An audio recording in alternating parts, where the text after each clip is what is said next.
മുഖ്യപ്രഭാഷണം നടത്തുന്നത് solidarity youth movement ജില്ലാ vice president SM Zainuddin Sahib അവർകളാണ്. അദ്ദേഹത്തെ ഈ പരിപാടിയിലേക്ക് ഞാൻ ഹാർദവമായി സ്വാഗതം ചെയ്യുന്നു. അതുപോലെ തന്നെ ഇന്ന് 5 മണി മുതൽ ആരംഭിച്ച പ്രതിഷേധ പ്രകടനത്തിലും തുടർന്ന് ഇവിടെ നടക്കുന്ന ഈ പൊതുസമ്മേളനത്തിലും പങ്കെടുത്തുകൊണ്ടിരിക്കുന്ന Jamaat-e Islami, solidarity, SIO, teens, Balasangham പ്രവർത്തകരെ എല്ലാവരെയും ഈ പരിപാടിയിലേക്ക് ഞാൻ ഹാർദവമായി സ്വാഗതം ചെയ്യുന്നു.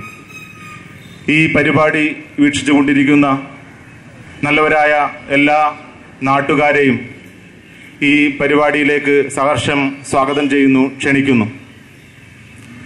സൈനുദ്ദീൻ സാഹിബിനെ പ്രതിഷേധ സമ്മേളനം ഉദ്ഘാടനം ചെയ്ത് മുഖ്യപ്രഭാഷണം നടത്തുവാൻ ആദരപൂർവ്വം ക്ഷണിച്ചുകൊണ്ട് ഞാൻ അവസാനിപ്പിക്കുന്നു. വാഹൃദവാന അൽഹംദുലില്ലാഹി റബ്ബിൽ ആലമീൻ. അസ്സലാമു അലൈക്കും.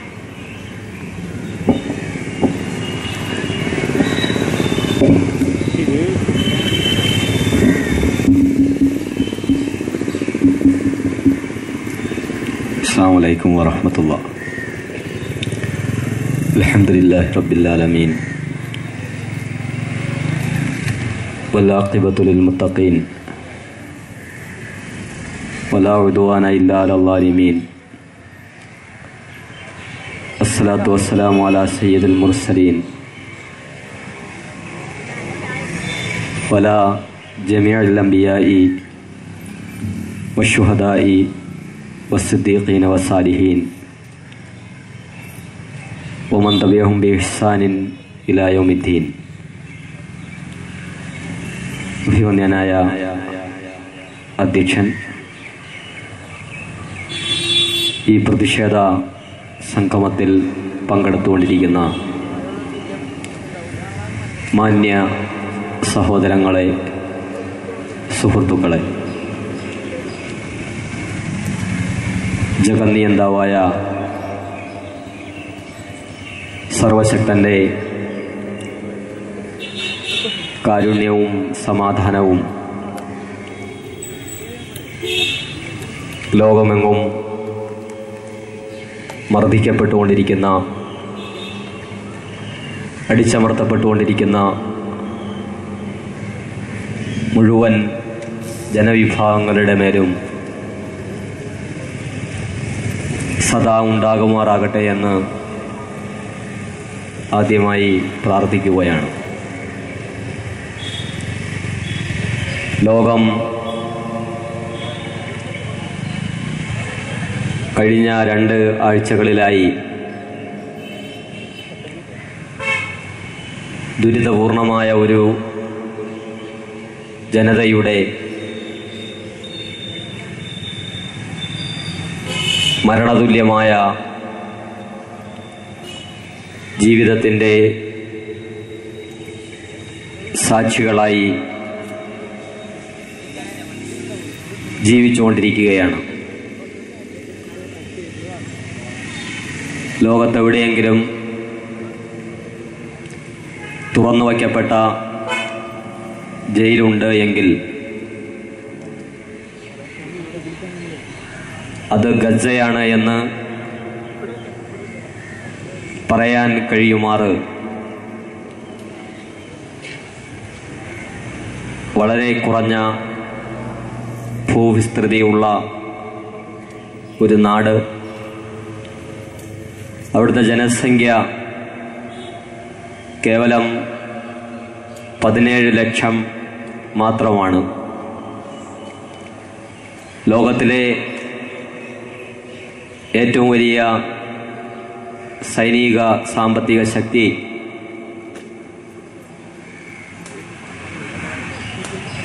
ഇസ്രായേലും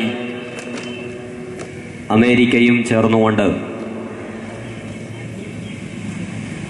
അവരുടെ സിൽബന്തി രാഷ്ട്രങ്ങളായ യൂറോപ്യൻ അംഗരാജ്യങ്ങൾ ചേർന്നുകൊണ്ട്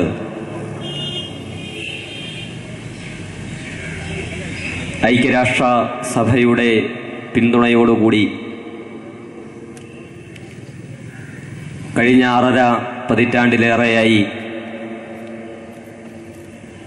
ഒരു ജനതയ്ക്ക് മേൽ നടത്തിക്കൊണ്ടിരിക്കുന്ന ആസൂത്രിതമായ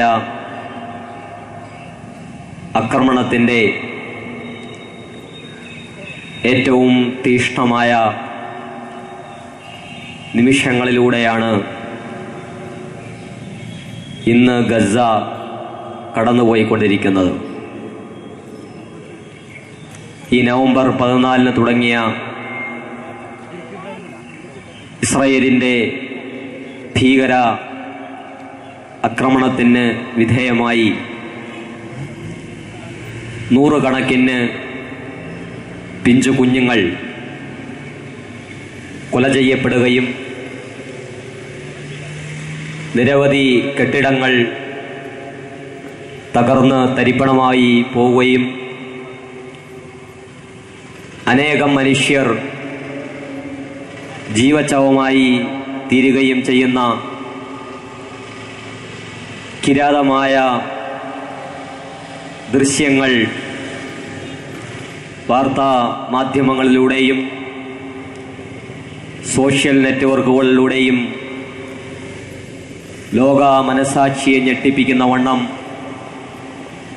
പ്രചരിച്ചുകൊണ്ടിരിക്കുന്ന സന്ദർഭം കൂടിയാണ് ഇത്. മനുഷ്യൻ ഇത്രയും ക്രൂരനാകുവാൻ കഴിയുമോ എന്ന് ആരും ചോദിച്ചു പോകുന്ന വണ്ണം യാതൊരുവിധ നിയന്ത്രണങ്ങളും ഇല്ലാതെ, ഒരു പ്രകോപനവും കൂടാതെ ഒരു ജനതയ്ക്ക് നേരെ ലോകത്തെ വൻ ശക്തികളുടെ പിന്തുണയോടും സഹായത്തോടും കൂടി നടക്കുന്ന കൊലപാതകമോ വംശഹത്യയോ എന്ന് വിശേഷിപ്പിക്കുവാൻ മാത്രം കഴിയുന്ന കിരാതമായ ഈ നടപടികൾ അവസാനിപ്പിക്കുകയും ഇസ്രായേൽ ഭീകരതയെ ഭൂമുഖത്തു നിന്ന് ഇല്ലായ്മ ചെയ്യുവാൻ അതിനെ സൃഷ്ടിച്ചു വിട്ടവർ രംഗത്തു വന്നേ മതിയാകൂ എന്നുള്ള വളരെ സുപ്രധാനമായ രാഷ്ട്രീയ ആവശ്യം സാർവദേശീയ തലത്തിൽ ഉയർന്നു വന്നുകൊണ്ടിരിക്കുകയാണ്. ഇസ്രായേൽ എന്താണ് അവർക്ക് ഇങ്ങനെ പ്രവർത്തിക്കുവാനുള്ള നിയമപരമായ അവകാശം എന്ന് ചോദിക്കുന്നതിൽ ഒരർത്ഥവും ഇല്ല. ലോകത്തെന്ത് നടക്കണം നടക്കണ്ട എന്നൊക്കെ തീരുമാനിക്കുന്ന അമേരിക്കൻ സാമ്രാജ്യത്വത്തിൻ്റെ പിന്തുണയുള്ളപ്പോൾ ആർക്കും എന്തും ചെയ്യാം എന്ന നിലയാണ് ലോകത്ത് കുറേ കാലമായി നാം കണ്ടുകൊണ്ടിരിക്കുന്നത്. അതുകൊണ്ട് തന്നെ ഇസ്രായേലിന് നിയമപരമായി ഫലസ്തീനെ ആക്രമിക്കുവാൻ അവകാശമുണ്ടോ എന്ന് ചോദിക്കുന്നതിൽ അർത്ഥമില്ല. കാരണം നിയമവിരുദ്ധമായി സ്ഥാപിക്കപ്പെട്ട ഒരു രാഷ്ട്രമാണ് ഇസ്രായേൽ. 1945 വരെയും ലോക ഭൂപടത്തിൽ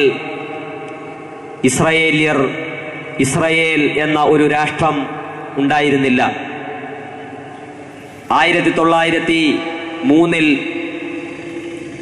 സയനിസ്റ്റ് പ്രസ്ഥാനം രൂപീകരിക്കപ്പെട്ടപ്പോഴാണ് ഇസ്രായേൽ എന്ന ഒരു രാഷ്ട്രം ജൂതവംശീയതയുടെ അടിസ്ഥാനത്തിൽ ലോകത്തുണ്ടാകണം എന്ന അഭിലാഷം സിയോണിസ്റ്റുകൾ മുന്നോട്ട് വച്ചത്. എങ്കിലും അത് പശ്ചിമേഷ്യയിൽ ആകണമെന്നായിരുന്നില്ല സിയോണിസ്റ്റ് സംഘടനകളുടെ വരെയും അഭിലാഷവും ആഗ്രഹവും. അമേരിക്കയുടെ അടുത്തു തന്നെയുള്ള കരീബിയൻ ദ്വീപ് പ്രദേശങ്ങളിൽ എവിടെയെങ്കിലും തങ്ങൾക്ക് അധിവസിക്കുവാൻ കഴിയുന്ന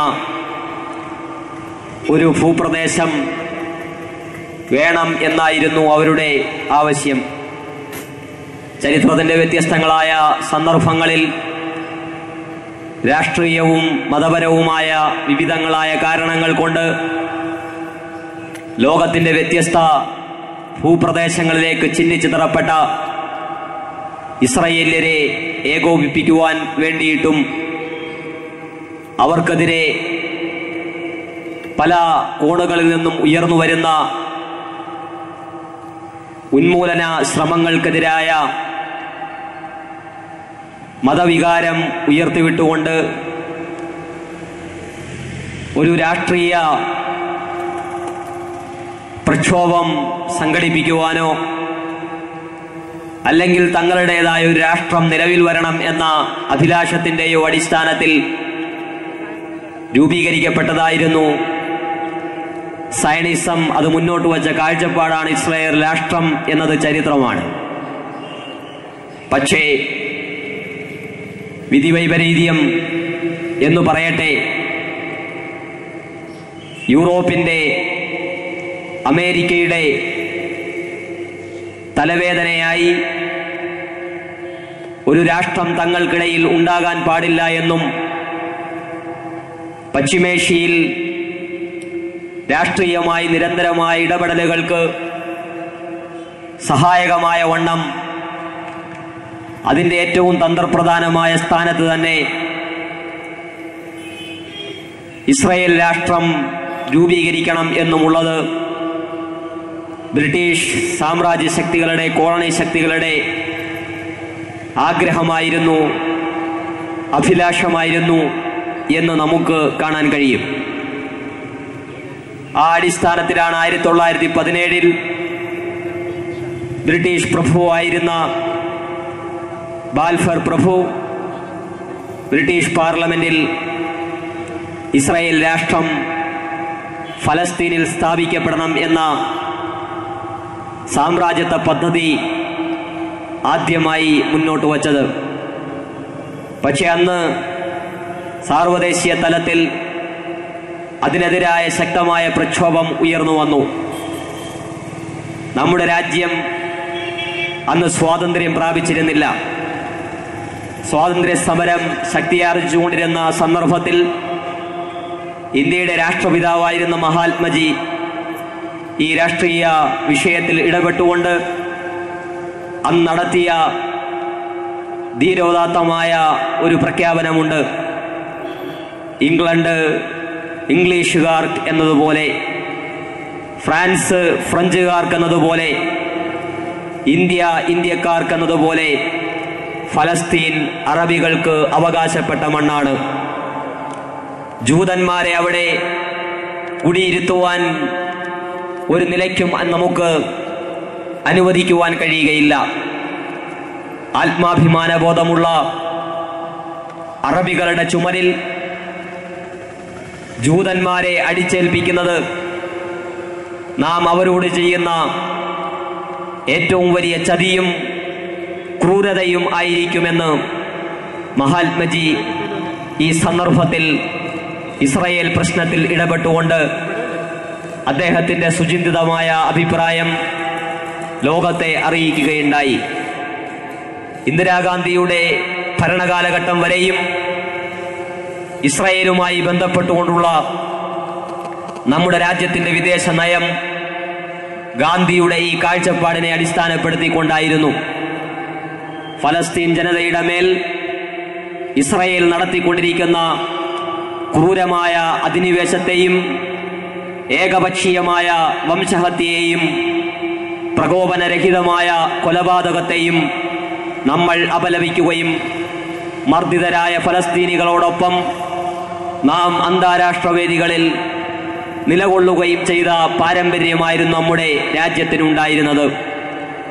പക്ഷേ നമ്മുടെ രാജ്യം ഇന്ദിരാഗാന്ധിക്ക് ശേഷം നമ്മുടെ രാജ്യത്ത് വളർന്നു വന്ന രാഷ്ട്രീയ, ഭരണ, സാമ്പത്തിക, സാർവദേശീയ നയങ്ങൾ അമേരിക്കൻ അനുകൂല നയങ്ങളായി മാറുകയും പുത്തൻ ആഗോളവൽക്കരണത്തിന്റെയും ഉദാരവൽക്കരണത്തിന്റെയും നയങ്ങൾ രാഷ്ട്രീയ സാമ്പത്തിക രംഗത്ത് നമ്മുടെ രാജ്യം ഉയർത്തിപ്പിടിക്കുവാൻ വേണ്ടി രംഗത്ത് വന്നപ്പോൾ ആഗോളീകരണത്തിന്റെയും ഉദാരവൽക്കരണത്തിൻ്റെയും നേതൃനിരയിലുള്ള അമേരിക്ക, ഈ അമേരിക്കൻ സാമ്രാജ്യ ശക്തിയെ ഇന്നും നിയന്ത്രിച്ചു കൊണ്ടിരിക്കുന്നത് ഇസ്രായേല്യരാണ്, അല്ല എങ്കിൽ സയനിസ്റ്റുകളാണ് എന്നുള്ളത് അവിതർക്കിതമായ കാര്യമാണ്.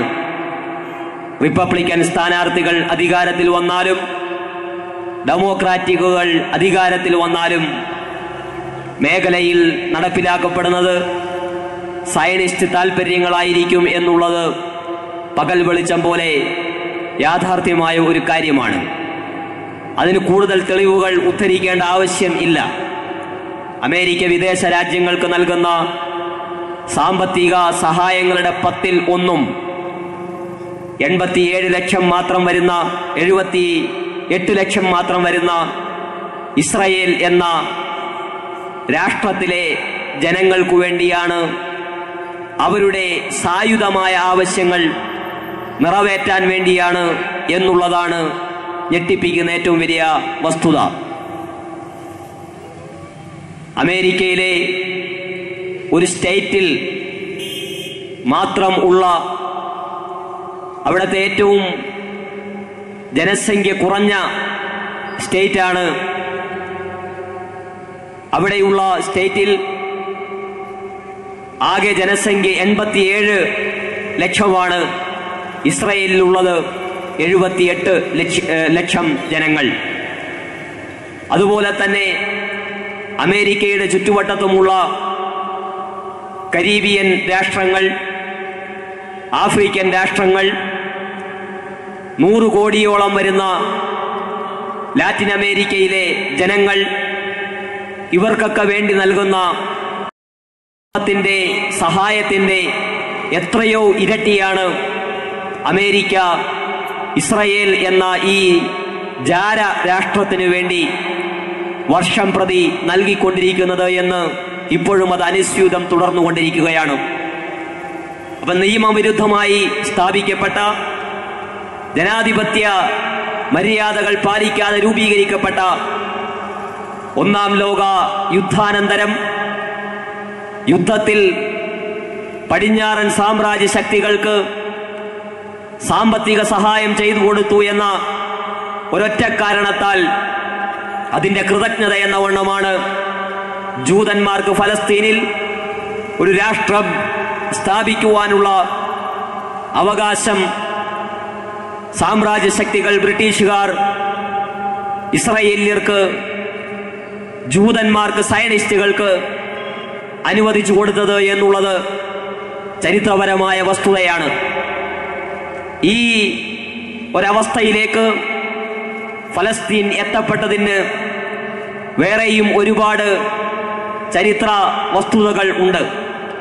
ബ്രിട്ടീഷ് കോളനി വാഴ്ച, അതുമായി ബന്ധപ്പെട്ടുകൊണ്ടുള്ള പ്രശ്നങ്ങൾ 1450കളിൽ ലോകവ്യാപകമായി പടിഞ്ഞാറൻ സാമ്രാജ്യ ശക്തികൾ തങ്ങളുടെ അധിനിവേശ പ്രവർത്തനങ്ങൾ ആരംഭിക്കുവാൻ തുടങ്ങിയത് ഇസ്ലാമിക സാമ്രാജ്യത്തിന്റെ ഭാഗമായിരുന്ന സ്പെയിനിലെ അവസാനത്തെ മുസ്ലിം ഭരണാധികാരിയെയും കൊലപ്പെടുത്തി സ്പെയിൻ അധിനിവേശപ്പെടുത്തിയതിനു ശേഷം, അധീനപ്പെടുത്തിയതിനു ശേഷം വാസ്കോ ഡ ഗാമയെയും കൊളംബസിനെയും അന്നത്തെ ബ്രിട്ടീഷ് ശക്തിയായിരുന്ന എലിസബത്ത് രാജ്ഞിയും ഫെർഡിനാൻഡ് ചക്രവർത്തിയും അന്നത്തെ ക്രൈസ്തവ ചർച്ചിന്റെ തിട്ടൂരത്തിന് വഴങ്ങിക്കൊണ്ട് ലോകത്തിന്റെ വിവിധങ്ങളായ ഭാഗങ്ങളിലേക്ക് നാവിക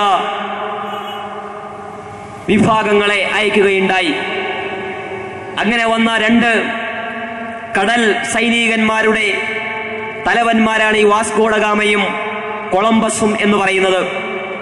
ഇവർ ഇന്ത്യ ലക്ഷ്യം വെച്ചുകൊണ്ടാണ് ആദ്യം യാത്ര ആരംഭിച്ചത്. പക്ഷേ കൊളംബസിന് കടൽ യാത്രയിൽ ദിശ തെറ്റിപ്പോവുകയും അദ്ദേഹം എത്തിച്ചേർന്നത് ഇന്നത്തെ അമേരിക്കയിലാണ്. കൊളംബസ് എത്തിച്ചേർന്നത് അമേരിക്കയിലും വാസ്കോ ഡ ഗാമ കോഴിക്കോട്ട് കാപ്പാട്ടുമാണ് എത്തിച്ചേർന്നത്. പക്ഷേ കൊളംബസിന് തെറ്റിപ്പോയി. അദ്ദേഹം വിചാരിച്ചു താൻ ഇന്ത്യയിലാണ് എത്തപ്പെട്ടത് എന്ന്. അദ്ദേഹം അമേരിക്കയിൽ ചെല്ലുമ്പോൾ അവിടെ ഉണ്ടായിരുന്ന ആദിമാനിവാസികൾ, കറുത്ത വർഗക്കാരായ അവിടുത്തെ ആദിവാസികൾ, ലക്ഷക്കണക്കിന് വരുന്ന ഈ കറുത്ത വർഗക്കാരെ കണ്ടിട്ട് അവർക്ക് നൽകിയ പേരാണ് റെഡ് ഇന്ത്യൻസ് എന്ന്. അമേരിക്കയിലെ ആദിമ നിവാസികൾ എങ്ങനെയാണ് റെഡ് ഇന്ത്യൻസ് ആവുക, ഇന്ത്യക്കാരാവുക? അമേരിക്കയ്ക്ക് പറ്റിയ ഒരു തെറ്റ് ലോക ചരിത്രത്തിൽ നമ്മൾ ഇന്നും പഠിച്ചുകൊണ്ടിരിക്കുന്ന വലിയൊരു സത്യമായി നിലനിൽക്കുകയാണ്. ഇതാണ് അമേരിക്കയുമായി ബന്ധപ്പെട്ടുകൊണ്ടുള്ള ചരിത്രം.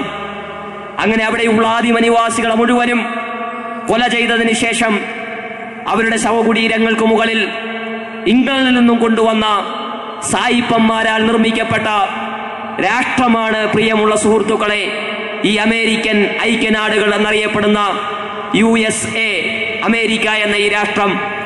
അന്നടിച്ചമർത്തപ്പെട്ട കറുത്ത വർഗക്കാരുടെ പിന്മുറക്കാരനായ ബറാക് ഹുസൈൻ ഒബാമ രണ്ടാമതും അമേരിക്കയുടെ പ്രസിഡന്റായി തീർന്നിരിക്കുകയാണ്.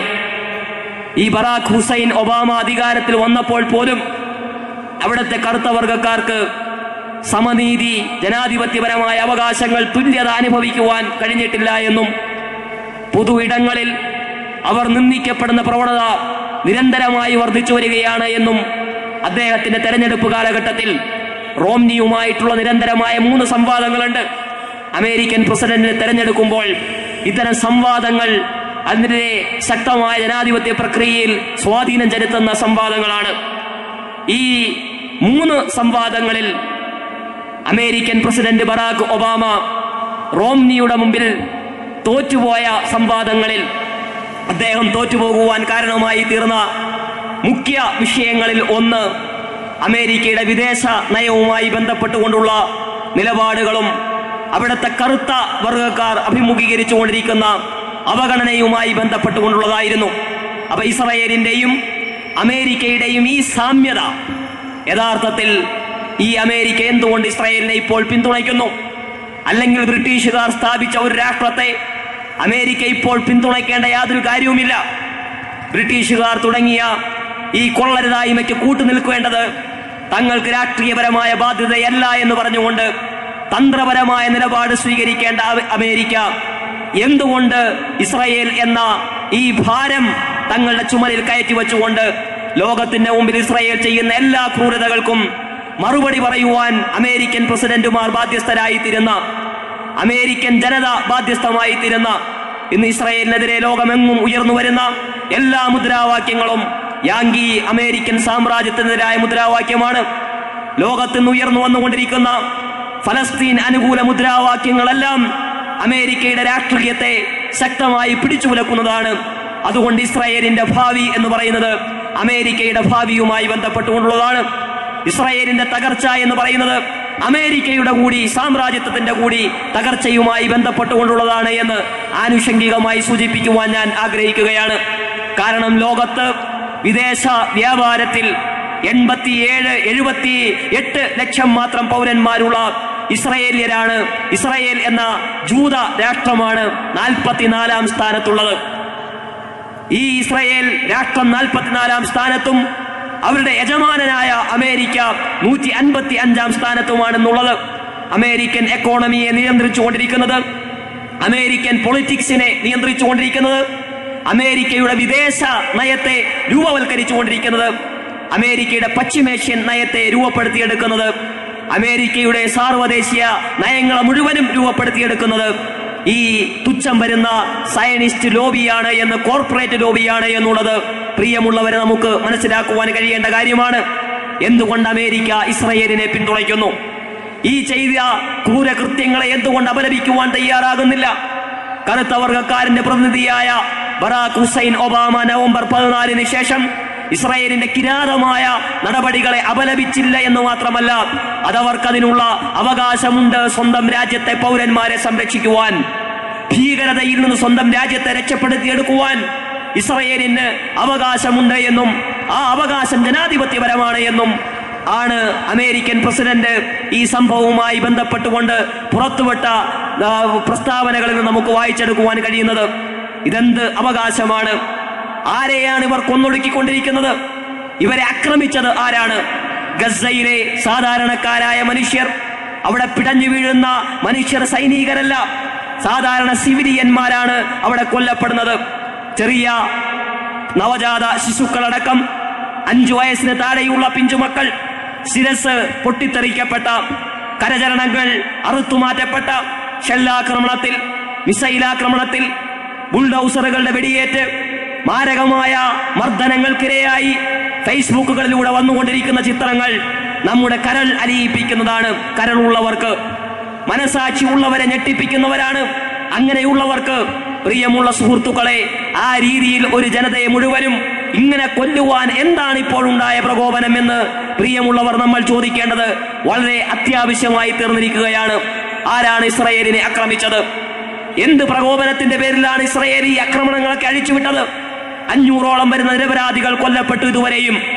അതിൽ 70% 10 വയസ്സിന് താഴെയുള്ള പിഞ്ചുമക്കളാണ്.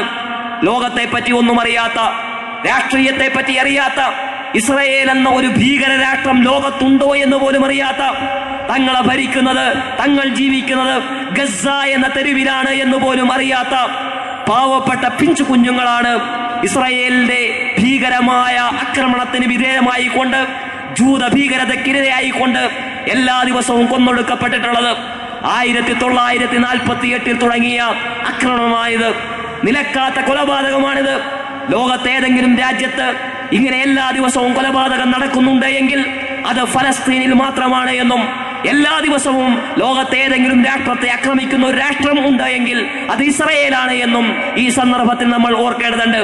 അതുകൊണ്ട് ആരാണ് ഭീകരവാദികൾ? നവംബർ 14 ശേഷം കേരളത്തിൽ ഇറങ്ങിയ പത്രങ്ങൾ എടുത്ത് പരിശോധിച്ചു നോക്കുക.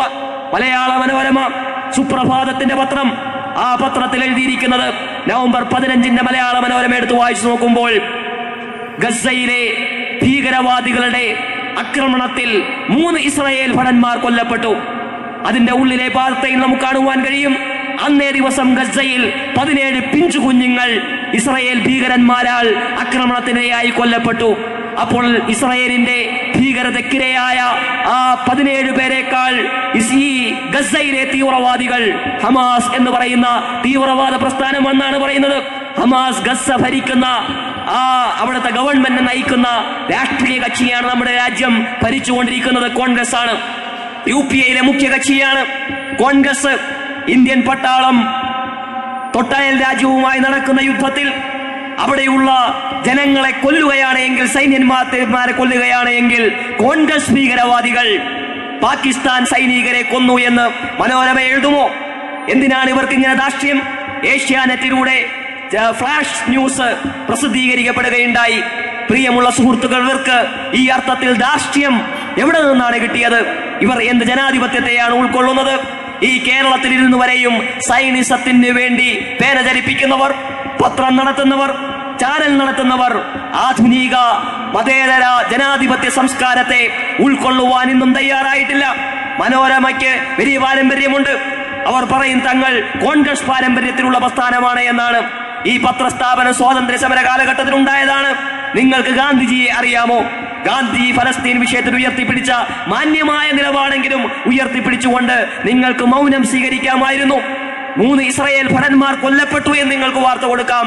പക്ഷേ ഗസയിലെ ഭീകരവാദികളുടെ ആക്രമണത്താൽ 3 സൈനികർ കൊല്ലപ്പെട്ടു എന്ന വാർത്ത കൊടുക്കുക എന്നുള്ളത് ജനാധിപത്യ വിരുദ്ധമാണ്. ഇതാണ് ഭീകരത. മാധ്യമ ഭീകരത എന്നല്ലാതെ ഇതിനെപ്പറ്റി പറയുവാൻ കഴിയുകയില്ല. നമ്മുടെ നാട്ടിലെ ജനങ്ങൾക്ക് മനോരമ വായിക്കാൻ നേരം വെളുക്കുവാൻ കഴിയുകയില്ല. ചായക്കടയിൽ പോയാൽ ആദ്യം എടുത്തു നോക്കുന്ന മനോരമയാണ്. വാർത്ത അറിയുവാൻ വേണ്ടിയിട്ടല്ല. വാർത്ത അറിയുവാൻ ആരും മനോരമ വായിക്കുന്നില്ല. ലോട്ടറി പരസ്യം നോക്കുവാൻ വേണ്ടിയിട്ടാണ്. ലോട്ടറി ഫലം നോക്കുവാൻ വേണ്ടിയിട്ടാണ്. ലോട്ടറി ഫലം പ്രസിദ്ധീകരിക്കുന്ന ഒരു പത്രം ഗൗരവമുള്ള രാഷ്ട്രീയ പ്രശ്നങ്ങളിൽ ഇടപെട്ടുകൊണ്ട് ഇത്തരത്തിലുള്ള അഭിപ്രായങ്ങൾ രേഖപ്പെടുത്തേണ്ടതില്ല. അവർ മുൻ പേജിൽ തന്നെ ലോട്ടറി പരസ്യം കൊടുക്കട്ടെ, അല്ലെങ്കിൽ മണി ചെയിനിന്റെ പരസ്യം കൊടുക്കട്ടെ, തട്ടിപ്പിന്റെയും വെട്ടിപ്പിന്റെയും പരസ്യം കൊടുക്കട്ടെ, ഇസ്രായേലിന്റെ അംബാസിഡർ ആയിക്കൊള്ളട്ടെ. പക്ഷേ ഇത്തരത്തിലുള്ള തെറ്റായ വ്യാജ പ്രചരണങ്ങൾ രാജ്യത്തടിച്ചു വിട്ടുകൊണ്ട് രാജ്യത്തിന്റെ ജനാധിപത്യപരമായ പാരമ്പര്യത്തെയും അതുയർത്തിപ്പിടിക്കുന്ന ഉത്കൃഷ്ടമായ വൈദേശിക നയത്തെയും വെല്ലുവിളിച്ചുകൊണ്ട് എങ്ങനെ ഈ അമേരിക്ക ഇസ്രായേലിനെ അനുകൂലിച്ചുകൊണ്ട് മുന്നോട്ട് പോകുവാൻ മനോരമയ്ക്ക് കഴിയുന്നു എന്ന് ചോദിച്ചാൽ, മനോരമയുടെ രാഷ്ട്രീയ ശക്തിയായി നിലകൊള്ളുന്നത് അമേരിക്കയാണ്. അവിടുത്തെ സമ്പത്താണ്. ഇസ്രായേലിലെ വലിയ കോർപ്പറേറ്റ് കമ്പനികളാണ്. അതുപോലെ തന്നെ രാജ്യം ഭരിച്ചുകൊണ്ടിരിക്കുന്ന രാജ്യത്തെ ഏറ്റവും വലിയ ദേശീയ പ്രസ്ഥാനം എന്ന് അവകാശപ്പെടുന്ന കോൺഗ്രസ് ആണ്. കോൺഗ്രസിന് ഈ വിഷയത്തിൽ എന്ത് നിലപാടാണുള്ളത്? 1990-കൾക്ക് ശേഷം വിശേഷിച്ചും കോൺഗ്രസ് ഇസ്രായേൽ പക്ഷത്താണ്. നമ്മുടെ രാജ്യത്ത് ഏറ്റവും കൂടുതൽ ആയുധം എവിടെ നിന്നാണ് വാങ്ങുന്നത്? വിദേശ രാജ്യങ്ങളിൽ നിന്ന് വാങ്ങുന്ന ആയുധങ്ങളിൽ 70% ഇസ്രായേൽ നിർമ്മിത ആയുധങ്ങളാണ്. AK ആന്റണി പ്രതിരോധ മന്ത്രിയായിട്ടും യുദ്ധകാര്യമന്ത്രിയായിട്ടും യാതൊരു ഫലവും ഉണ്ടായിട്ടില്ല. അദ്ദേഹം വലിയ പ്രതിഭാശാലിയായിരിക്കാം, രാജ്യത്തിന്റെ വികസനത്തെ പറ്റി വ്യത്യസ്തമായ കാഴ്ചപ്പാടുണ്ടായേക്കാം, പക്ഷേ അദ്ദേഹം ഒരു ക്രൈസ്തവനും ആയേക്കാം. പക്ഷേ അദ്ദേഹത്തിന്റെ ഈ ക്രൈസ്തവത, പ്രിയമുള്ള സുഹൃത്തുക്കളെ, ഫലസ്തീനിൽ കൊല്ലപ്പെടുന്നത് പ്രിയപ്പെട്ട ജനങ്ങൾ മനസ്സിലാക്കേണ്ടതുണ്ട്. മുസ്ലിങ്ങൾ മാത്രമല്ല, അറബികളായ ക്രൈസ്തവരും കൊല്ലപ്പെടുന്നുണ്ട്, അറബികളായ ജൂതന്മാരും കൊല്ലപ്പെടുന്നുണ്ട്. അതുകൊണ്ട് ആന്റണി ഒരു ക്രിസ്ത്യാനിയാണ് എങ്കിൽ അദ്ദേഹത്തിന്റെ ഫലസ്തീനിലെ ക്രിസ്ത്യാനികളായ സഹോദരന്മാരെ ഓർത്തുകൊണ്ടെങ്കിലും ഈ കച്ചവടം അവസാനിപ്പിക്കുവാൻ വേണ്ടി തയ്യാറാകണം. ഇന്ന് പാണക്കാട് തങ്ങൾ പ്രാർത്ഥനാ ദിനമായി ആചരിക്കുവാൻ പ്രഖ്യാപിച്ചു. ഞങ്ങൾക്ക് അവരോട് പറയുവാനുള്ളത്, പ്രാർത്ഥന ഞങ്ങൾ പാവങ്ങൾ നടത്തിക്കൊള്ളാം, നിങ്ങൾ പ്രവർത്തിക്കേണ്ടവരാണ്. നമ്മുടെ വിദേശകാര്യ സഹമന്ത്രി ആരാണ്? പാണക്കാട് തങ്ങളുടെ പ്രിയപ്പെട്ട സുഹൃത്തും അതുപോലെ തന്നെ ഇന്ത്യൻ യൂണിയൻ മുസ്ലിം ലീഗിന്റെ അഖിലേന്ത്യാ പ്രസിഡന്റ്, അഖിലേന്ത്യാ കമ്മിറ്റി ആദ്യമായി കോഴിക്കോട്ട് നടക്കുകയാണ് ഇപ്പോൾ. ഈ അഖിലേന്ത്യാ പ്രസിഡന്റ് വിദേശകാര്യ സഹമന്ത്രിയാണ്. ഈ വിദേശകാര്യം കൈകാര്യം ചെയ്യുന്ന ഈ മന്ത്രി പ്രാർത്ഥിക്കാൻ ഇറങ്ങി തിരിച്ചാൽ ഒരധികാരവും ഇല്ലാത്ത പാവപ്പെട്ട നമ്മൾ എന്താണ് ചെയ്യുക? അതുകൊണ്ട് അധികാരമുള്ളവർ പ്രാർത്ഥിക്കുവാനല്ല ആഹ്വാനം ചെയ്യേണ്ടത്, ഭരിക്കുവാനാണ് ആഹ്വാനം ചെയ്യേണ്ടത്. ലീഗിന് ഭരിക്കുവാൻ അറിയില്ല, പ്രാർത്ഥിക്കാൻ മാത്രമേ അറിയുകയുള്ളൂ. അതുകൊണ്ടാണ് ഈ തങ്ങന്മാരെ മുന്നിൽ നിർത്തിയിരിക്കുന്നത്, അതുകൊണ്ടാണ് ഈ തങ്ങന്മാരുടെ പിന്നിൽ ഒരുമിച്ച് കൂടിയിരിക്കുന്നത്. എപ്പോഴും പ്രാർത്ഥനയാണെങ്കിൽ പ്രാർത്ഥിച്ചിട്ട് എന്ത് കാര്യം?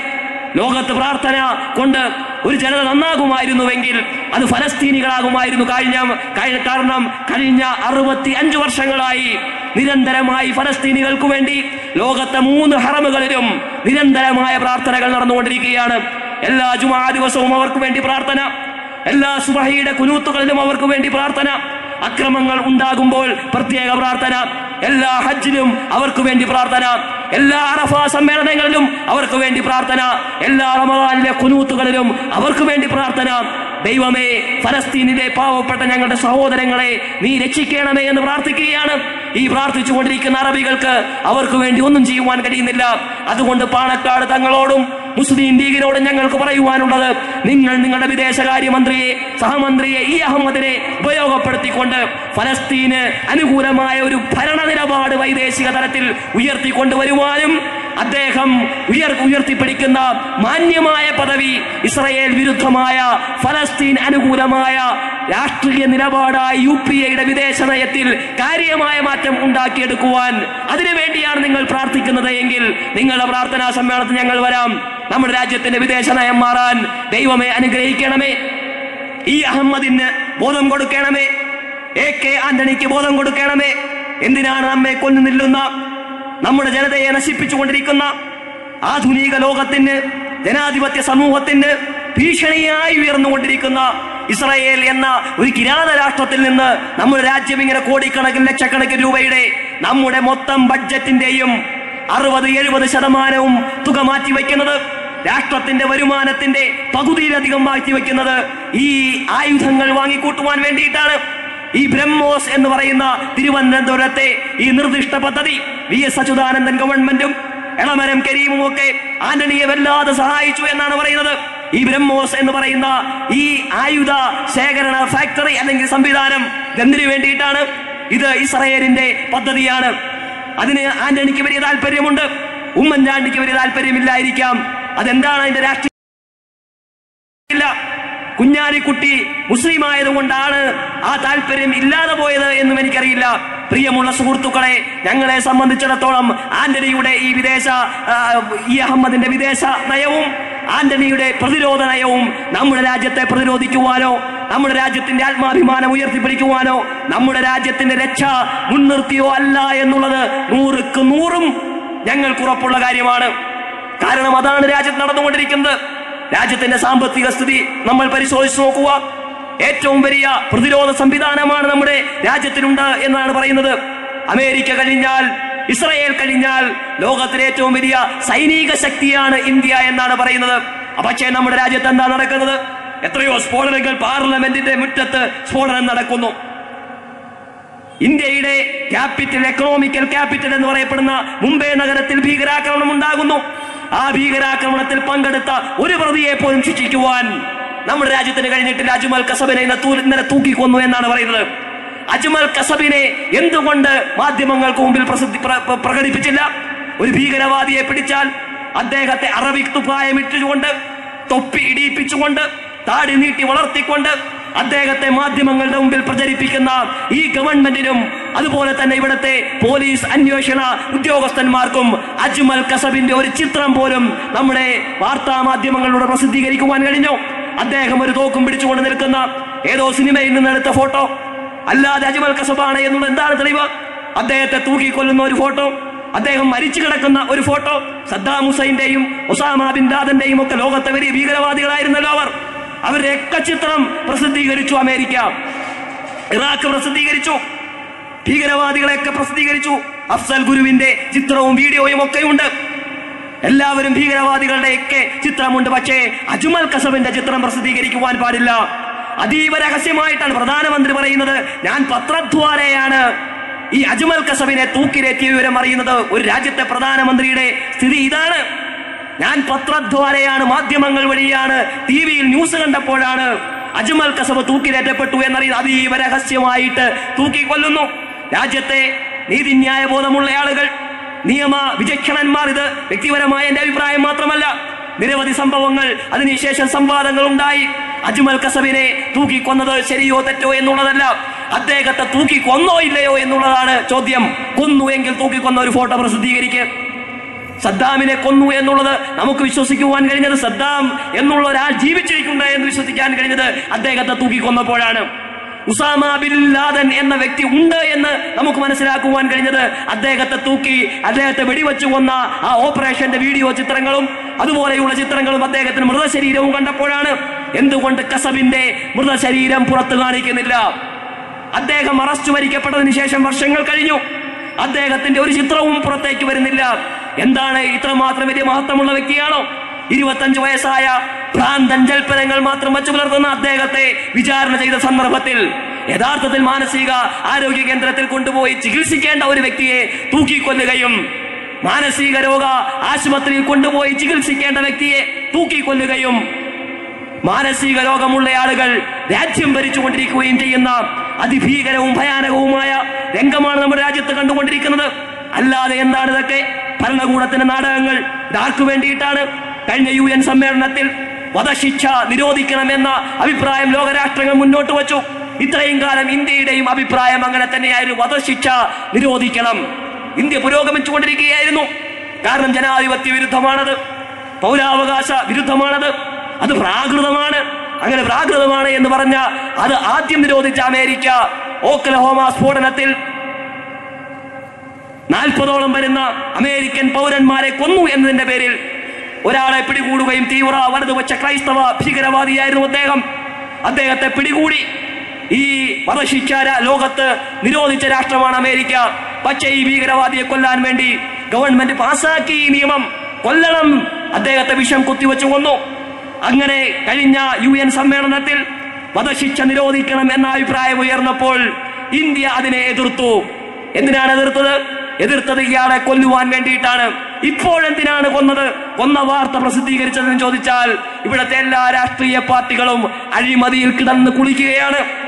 എല്ലാവരുടെയും തുണി അഴിഞ്ഞു പോയിരിക്കുകയാണ്.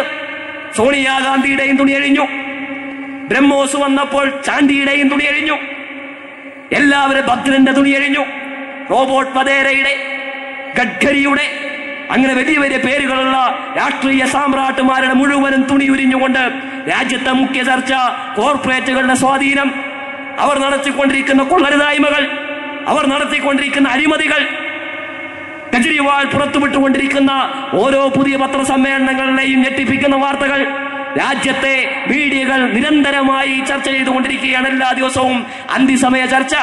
ദേശീയ മാധ്യമങ്ങളിൽ ഗഡ്കരിയുടെ അഴിമതിയാണ്, വധേരയുടെ അഴിമതിയാണ്, പാർലമെന്റ് സമ്മേളനമാണ് നടക്കാൻ പോകുന്നത്. ഈ സന്ദർഭത്തിൽ BJPയെ കൂടെ നിർത്തേണ്ടത് കോൺഗ്രസിന്റെ ആവശ്യമാണ്. BJPയെ കൂടെ നിർത്തണമെങ്കിൽ ഭീകരവാദികളെ കൊല്ലണം, കൊന്നു എന്ന വാർത്ത പ്രസിദ്ധീകരിക്കണം. ഞങ്ങളും നിങ്ങളോടൊപ്പം തന്നെയാണ് ഭീകരതയ്ക്കെതിരിൽ എന്ന് പറയണം. അതിനുവേണ്ടി ചെയ്ത ഒരു ഏർപ്പാടല്ലാതെ ഇതൊന്നും രാജ്യത്തെ ഭീകരവാദത്തിൽ രക്ഷിക്കുകയില്ല. രാജ്യം കണ്ട ഏറ്റവും വലിയ ഭീകരമായ ഈ സംഭവങ്ങൾ ഈ അജ്മൽ കസബ് എന്ന് പറയുന്ന ഈ പാവപ്പെട്ട ചെറുപ്പക്കാരന് എങ്ങനെ ആസൂത്രണം ചെയ്യുവാൻ കഴിയും? അദ്ദേഹത്തിന് സ്വയം ബോധം പോലുമില്ല. അദ്ദേഹത്തെ വിചാരണ ചെയ്ത, അദ്ദേഹത്തെ ചോദ്യം ചെയ്ത ഇന്റലിജൻസ് ഉദ്യോഗസ്ഥന്മാർ പറയുകയാണ്, സാധാരണ ഒരു വ്യക്തിക്ക് ഉണ്ടാകേണ്ട മതബോധമോ ആത്മീയ ബോധമോ പോലും ഇല്ലാത്ത ഒരു മനുഷ്യനാണ് അദ്ദേഹം. ഏതോ മനോവിഭ്രാന്തിയിൽ അകപ്പെട്ടു പോയ ആയുധ കമ്പോളത്തിൽ ഇത് കണ്ടു വളർന്ന, അനാഥമായ ബാല്യത്തിലൂടെ വളർന്നു വന്ന ഒരു ചെറുപ്പക്കാരൻ, ഭ്രാന്തൻ ചെറുപ്പക്കാരൻ, സാധാരണ മതബോധം പോലും ഇല്ലാത്തയാൾക്ക് എങ്ങനെയാണ് മത തീവ്രവാദിയാകുവാൻ കഴിയുക? സാധാരണ മതബോധമില്ലാത്തവർക്കേ മത തീവ്രവാദിയാകാൻ കഴിയൂ എന്നുള്ളതിന്റെ കൂടി ഒരു ലക്ഷണമാണ് ഈ അജ്മൽ കസബ് എന്ന് പറയുന്നത്. നമ്മുടെ നാട്ടിലും അത്തരത്തിൽ തീവ്രവാദ പ്രവർത്തനങ്ങളിൽ ഏർപ്പെടുന്ന ചെറുപ്പക്കാരുണ്ട്. ഞാനതിനെ നിഷേധിക്കുന്നില്ല. കൈവെട്ടിയും കാലുവെട്ടിയും നീതി നടപ്പിലാക്കുന്ന, കുറുവടി ഏന്തിക്കൊണ്ട് കവാത്ത് നടത്തുന്ന, അത് RSS ആയിരുന്നാലും മറ്റ് ഏത് സംഘടനയിൽപ്പെട്ട ആളുകളായിരുന്നാലും ഏത് മത പശ്ചാത്തലമുള്ളവരായിരുന്നാലും ഇവർക്ക് മതത്തിന്റെ സ്പിരിറ്റ് ഇല്ല. ഗോഡ്സേക്ക് എന്തു ഹിന്ദു മതം, ജോസഫിന്റെ കൈവെട്ടിയവർക്ക് എന്ത് ഇസ്ലാം മതം, അല്ല എങ്കിൽ മറ്റ് തീവ്രവാദ പ്രവർത്തനങ്ങളിൽ ഏർപ്പെട്ടുകൊണ്ടിരിക്കുന്നവർക്ക് എന്ത് മതപരമായ അടിത്തറ? അതുകൊണ്ട് പ്രിയമുള്ള സുഹൃത്തുക്കളെ, നമ്മുടെ രാജ്യത്തിന്റെ വിദേശ കാര്യ വകുപ്പ് കൈകാര്യം ചെയ്യുന്ന ഒരു രാഷ്ട്രീയ പ്രസ്ഥാനം ഇന്ന് പ്രാർത്ഥനാ ദിനമായി ആചരിക്കുവാൻ രാജ്യത്തെ എല്ലാ മഹല്ലുകളോടും അഭ്യർത്ഥിച്ചിരിക്കുകയാണ്, ഇമാമുമാരോടും അഭ്യർത്ഥിച്ചിരിക്കുകയാണ്. ഞാനും പ്രാർത്ഥിച്ചിട്ടാണ് വരുന്നത്. പക്ഷേ ഞങ്ങൾക്ക് അവരോട് പറയുവാനുള്ളത്, ഞങ്ങൾ പ്രാർത്ഥിക്കാം, പക്ഷേ നിങ്ങൾ ചില നിലപാടുകൾ എടുക്കണം. ഈ അഹമ്മദ് വിചാരിച്ചാൽ ചില നിലപാടുകൾ എടുക്കുവാൻ കഴിയും, പക്ഷെ വിചാരിക്കുവാൻ കഴിയാത്ത വണ്ണം അവർ പ്രതിസന്ധിയിലാണ്. അവർ ബ്ലാക്ക്മെയിൽ ചെയ്യപ്പെട്ടുകൊണ്ടിരിക്കുകയാണ്. ഇസ്രായേലിനേക്കാളും ഭീകരമായ അർത്ഥത്തിൽ നാണം കെട്ട ഏർപ്പാട് ഈ സമുദായത്തോട് ചെയ്തുകൊണ്ടിരിക്കുന്ന ഈ കൂട്ടർ, അവർ തെറ്റ് തിരുത്തുവാൻ ഒന്നാമതായി രംഗത്ത് വരണം. അറബികൾ ആ തെറ്റ് ഇപ്പോൾ തിരുത്തിക്കൊണ്ടിരിക്കുകയാണ്. ഖത്തർ അമീർ അബ്ദുള്ള മുഹമ്മദ് അൽ സാനി ഇസ്രായേലിനെതിരായ ശക്തമായ നിലപാട് സ്വീകരിച്ചു കഴിഞ്ഞിരിക്കുന്നു. ഫലസ്തീനെ ഇങ്ങനെ വിട്ടുതരുവാൻ ഞങ്ങൾക്ക് കഴിയുകയില്ല. ഗസയിലെ പിഞ്ചുമക്കളെ കൊല്ലുവാൻ ഞാൻ അനുവദിക്കുകയില്ല. ഗസയുടെ പുനർനിർമ്മാണത്തിന് വേണ്ടി ലക്ഷക്കണക്കിന് ഡോളർ അദ്ദേഹം വാഗ്ദാനം ചെയ്തു കഴിഞ്ഞിരിക്കുന്നു. അതുപോലെ തന്നെ ഈജിപ്ത്, 2008 ഈജിപ്ത് അല്ല ഇപ്പോഴത്തെ ഈജിപ്ത്, 2008 പശ്ചിമേഷ്യയല്ല ഇന്നത്തെ പശ്ചിമേഷ്യ, 2008 ഇസ്ലാമിക ലോകമല്ല ഇന്നത്തെ ഇസ്ലാമിക ലോകം. നൈൽ നദിയിലൂടെ അതിനുശേഷം ധാരാളം വെള്ളം ഒഴുകിപ്പോയി ടുണീഷ്യ. ഇങ്ങനെയാണ് പ്രതികരിച്ചത്. നൈൽ നദിയിലൂടെ 2008 ശേഷം ധാരാളം ജലം ഒഴുകിപ്പോയി. നിങ്ങൾ വിചാരിച്ചു അഹമ്മദ് യാസീനെ കൊലപ്പെടുത്തി കഴിഞ്ഞാൽ എല്ലാം അവസാനിച്ചു.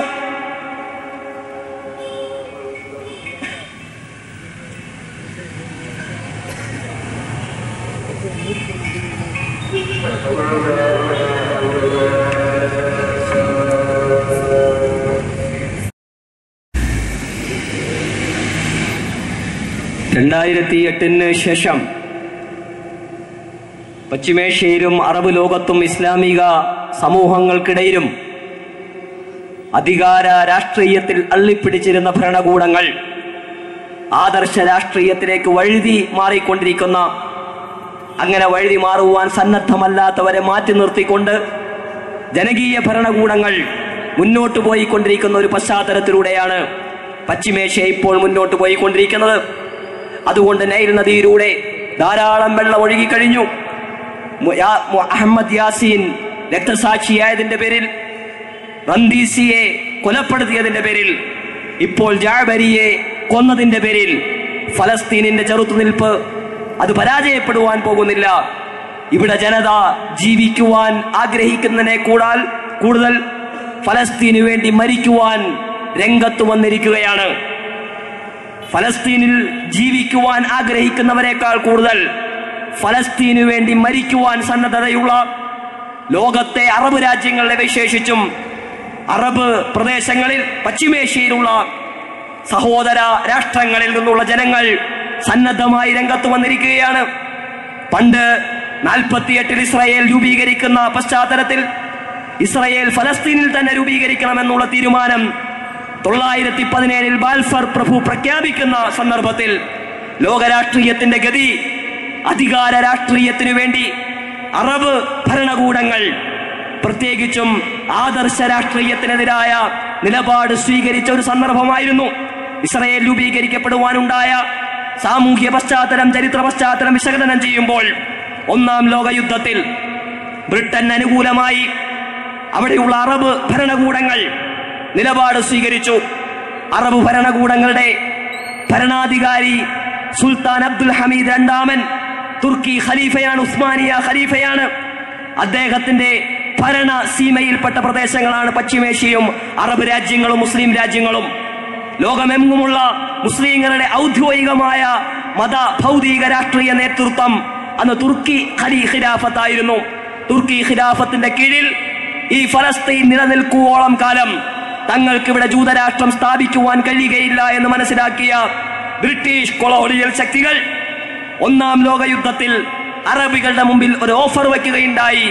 യുദ്ധത്തിൽ ഞങ്ങളുടെ കോളനികൾ ഞങ്ങളെ സഹായിക്കണം, യുദ്ധാനന്തരം നിങ്ങളുടെ ഭൂമി നിങ്ങൾക്ക് വിട്ടു തന്നേക്കാം, ഖലീഫ ഞങ്ങൾക്കെതിരാണ് എങ്കിലും ഖിലാഫത്തിന് ഞങ്ങൾ ഒരു കോട്ടവും സംഭവിക്കുകയില്ല, യുദ്ധാനന്തരം ജയിച്ചാലും തോറ്റാലും ഖിലാഫത്ത് ഉസ്മാനിയ ഓട്ടോമാൻ ഖിലാഫത്ത് അത് അതേപടി നിലനിർത്തും, നിങ്ങൾ അതിൽ ഭയപ്പെടേണ്ടതില്ല. അങ്ങനെ ആ ചതിയിൽ വീണുകൊണ്ട് അറബ് ഭരണകൂടങ്ങൾ, അവിടുത്തെ വലിയ സമ്പന്നന്മാർ, അവിടുത്തെ വലിയ സുൽത്താൻമാർ ഈ ബ്രിട്ടീഷുകാർക്ക് അനുകൂലമായ നിലപാട് സ്വീകരിക്കുകയും യുദ്ധത്തിൽ അറബികൾ അടങ്ങുന്ന സഖ്യകക്ഷ്യ ബ്രിട്ടീഷുകാർ വിജയിക്കുകയും ചെയ്തപ്പോൾ എതിർകക്ഷികളായ ക്രൈസ്തവ രാജ്യങ്ങളിലേക്കല്ല ബ്രിട്ടീഷുകാരുടെ പട്ടാളം ഇരച്ചു കയറിയത്, ഫ്രഞ്ച് പട്ടാളം ഇരച്ചു കയറിയത് എങ്ങോട്ടായിരുന്നു? അറബ് നാടുകളിലേക്ക് തന്നെ. ജോർദാൻ അവർ കൈയടക്കി, ഈജിപ്ത് അവർ കോളനിയാക്കി, 1917 ഫലസ്തീൻ അവർ കോളനിയാക്കി. ഫലസ്തീനെ സംരക്ഷിച്ചുകൊണ്ടിരുന്ന തുർക്കി ഖിലാഫത്ത് 1924 കമാൽ അത്താതുർക്ക് എന്ന് പറയുന്ന പാശ്ചാത്യൻ നോക്കിയേ, പടിഞ്ഞാറ് നോക്കിയേ കൊണ്ട് ദുർബലപ്പെടുത്തുന്ന ആ ഭയാനകരമായ ലോക ചരിത്രത്തിലെ ഏറ്റവും വലിയ ദുരന്തമാണ് ഇസ്ലാമിക സമൂഹത്തെ സംബന്ധിച്ചിടത്തോളം. സ്പെയിനിന്റെ തകർച്ചയ്ക്ക് ശേഷം ഇന്ന് ഇസ്ലാമിക ലോകം, അറബ് ലോകം നേരിട്ടുകൊണ്ടിരിക്കുന്ന, അല്ലെങ്കിൽ ലോകം തന്നെ നേരിട്ടുകൊണ്ടിരിക്കുന്ന ഏറ്റവും വലിയ സാമ്രാജ്യത്വ ഭീഷണിയുടെ മർമ്മപ്രധാനമായ കാരണം തുർക്കി ഖിലാഫത്തിന്റെ പരാജയമായിരുന്നു. അതുവരെയും മേഖലയെ സംരക്ഷിച്ചു നിർത്തിയത്, അധിനിവേശത്തിൽ നിന്ന് അറബ് ലോകത്തെ സംരക്ഷിച്ചു നിർത്തിയ ഈ ദുർബലമായ ഭരണകൂടത്തെ താഴെ ഇറക്കുവാൻ വേണ്ടി ബ്രിട്ടീഷുകാരെ അവർ സഹായിച്ചു, സാമ്പത്തികമായി സഹായിച്ചു, സൈനികമായി സഹായിച്ചു. അതിന്റെ ദുരന്തമാണ് ഇന്നും അറബികൾ നേരിട്ടുകൊണ്ടിരിക്കുന്നത്. പക്ഷേ ഇന്ന് അറബികൾ അത് തിരിച്ചറിഞ്ഞിരിക്കുന്നു, തുർക്കി അത് തിരിച്ചറിഞ്ഞു കഴിഞ്ഞിരിക്കുന്നു. തുർക്കിയിൽ കമാൽ അത്താതുർക്കിന്റെ കാലം കഴിഞ്ഞു, അൾട്രാ സെക്യുലറിസ്റ്റുകളുടെ ഭരണകാലഘട്ടം കഴിഞ്ഞു. റജാബ് തയ്യിബ് ഉർദുഖാന്റെ നേതൃത്വത്തിൽ കഴിഞ്ഞ 10 വർഷമായി തുർക്കിയിൽ നടക്കുന്ന രാഷ്ട്രീയ പരിവർത്തനങ്ങൾ, ജനാധിപത്യപരമായ പരിവർത്തനങ്ങൾ പടിഞ്ഞാറിനെ അസ്വസ്ഥപ്പെടുത്തിക്കൊണ്ടിരിക്കുകയാണ്, ഇസ്രായേലിനെ അസ്വസ്ഥപ്പെടുത്തിക്കൊണ്ടിരിക്കുകയാണ്. ഇറാനിൽ ഉണ്ടായ സാമൂഹ്യ വിപ്ലവത്തെക്കാൾ ശക്തമായ സ്വാധീനം അറബ് ലോകത്ത് തുർക്കിയിലെ സാമൂഹ്യ പരിവർത്തനം ഉണ്ടാക്കി.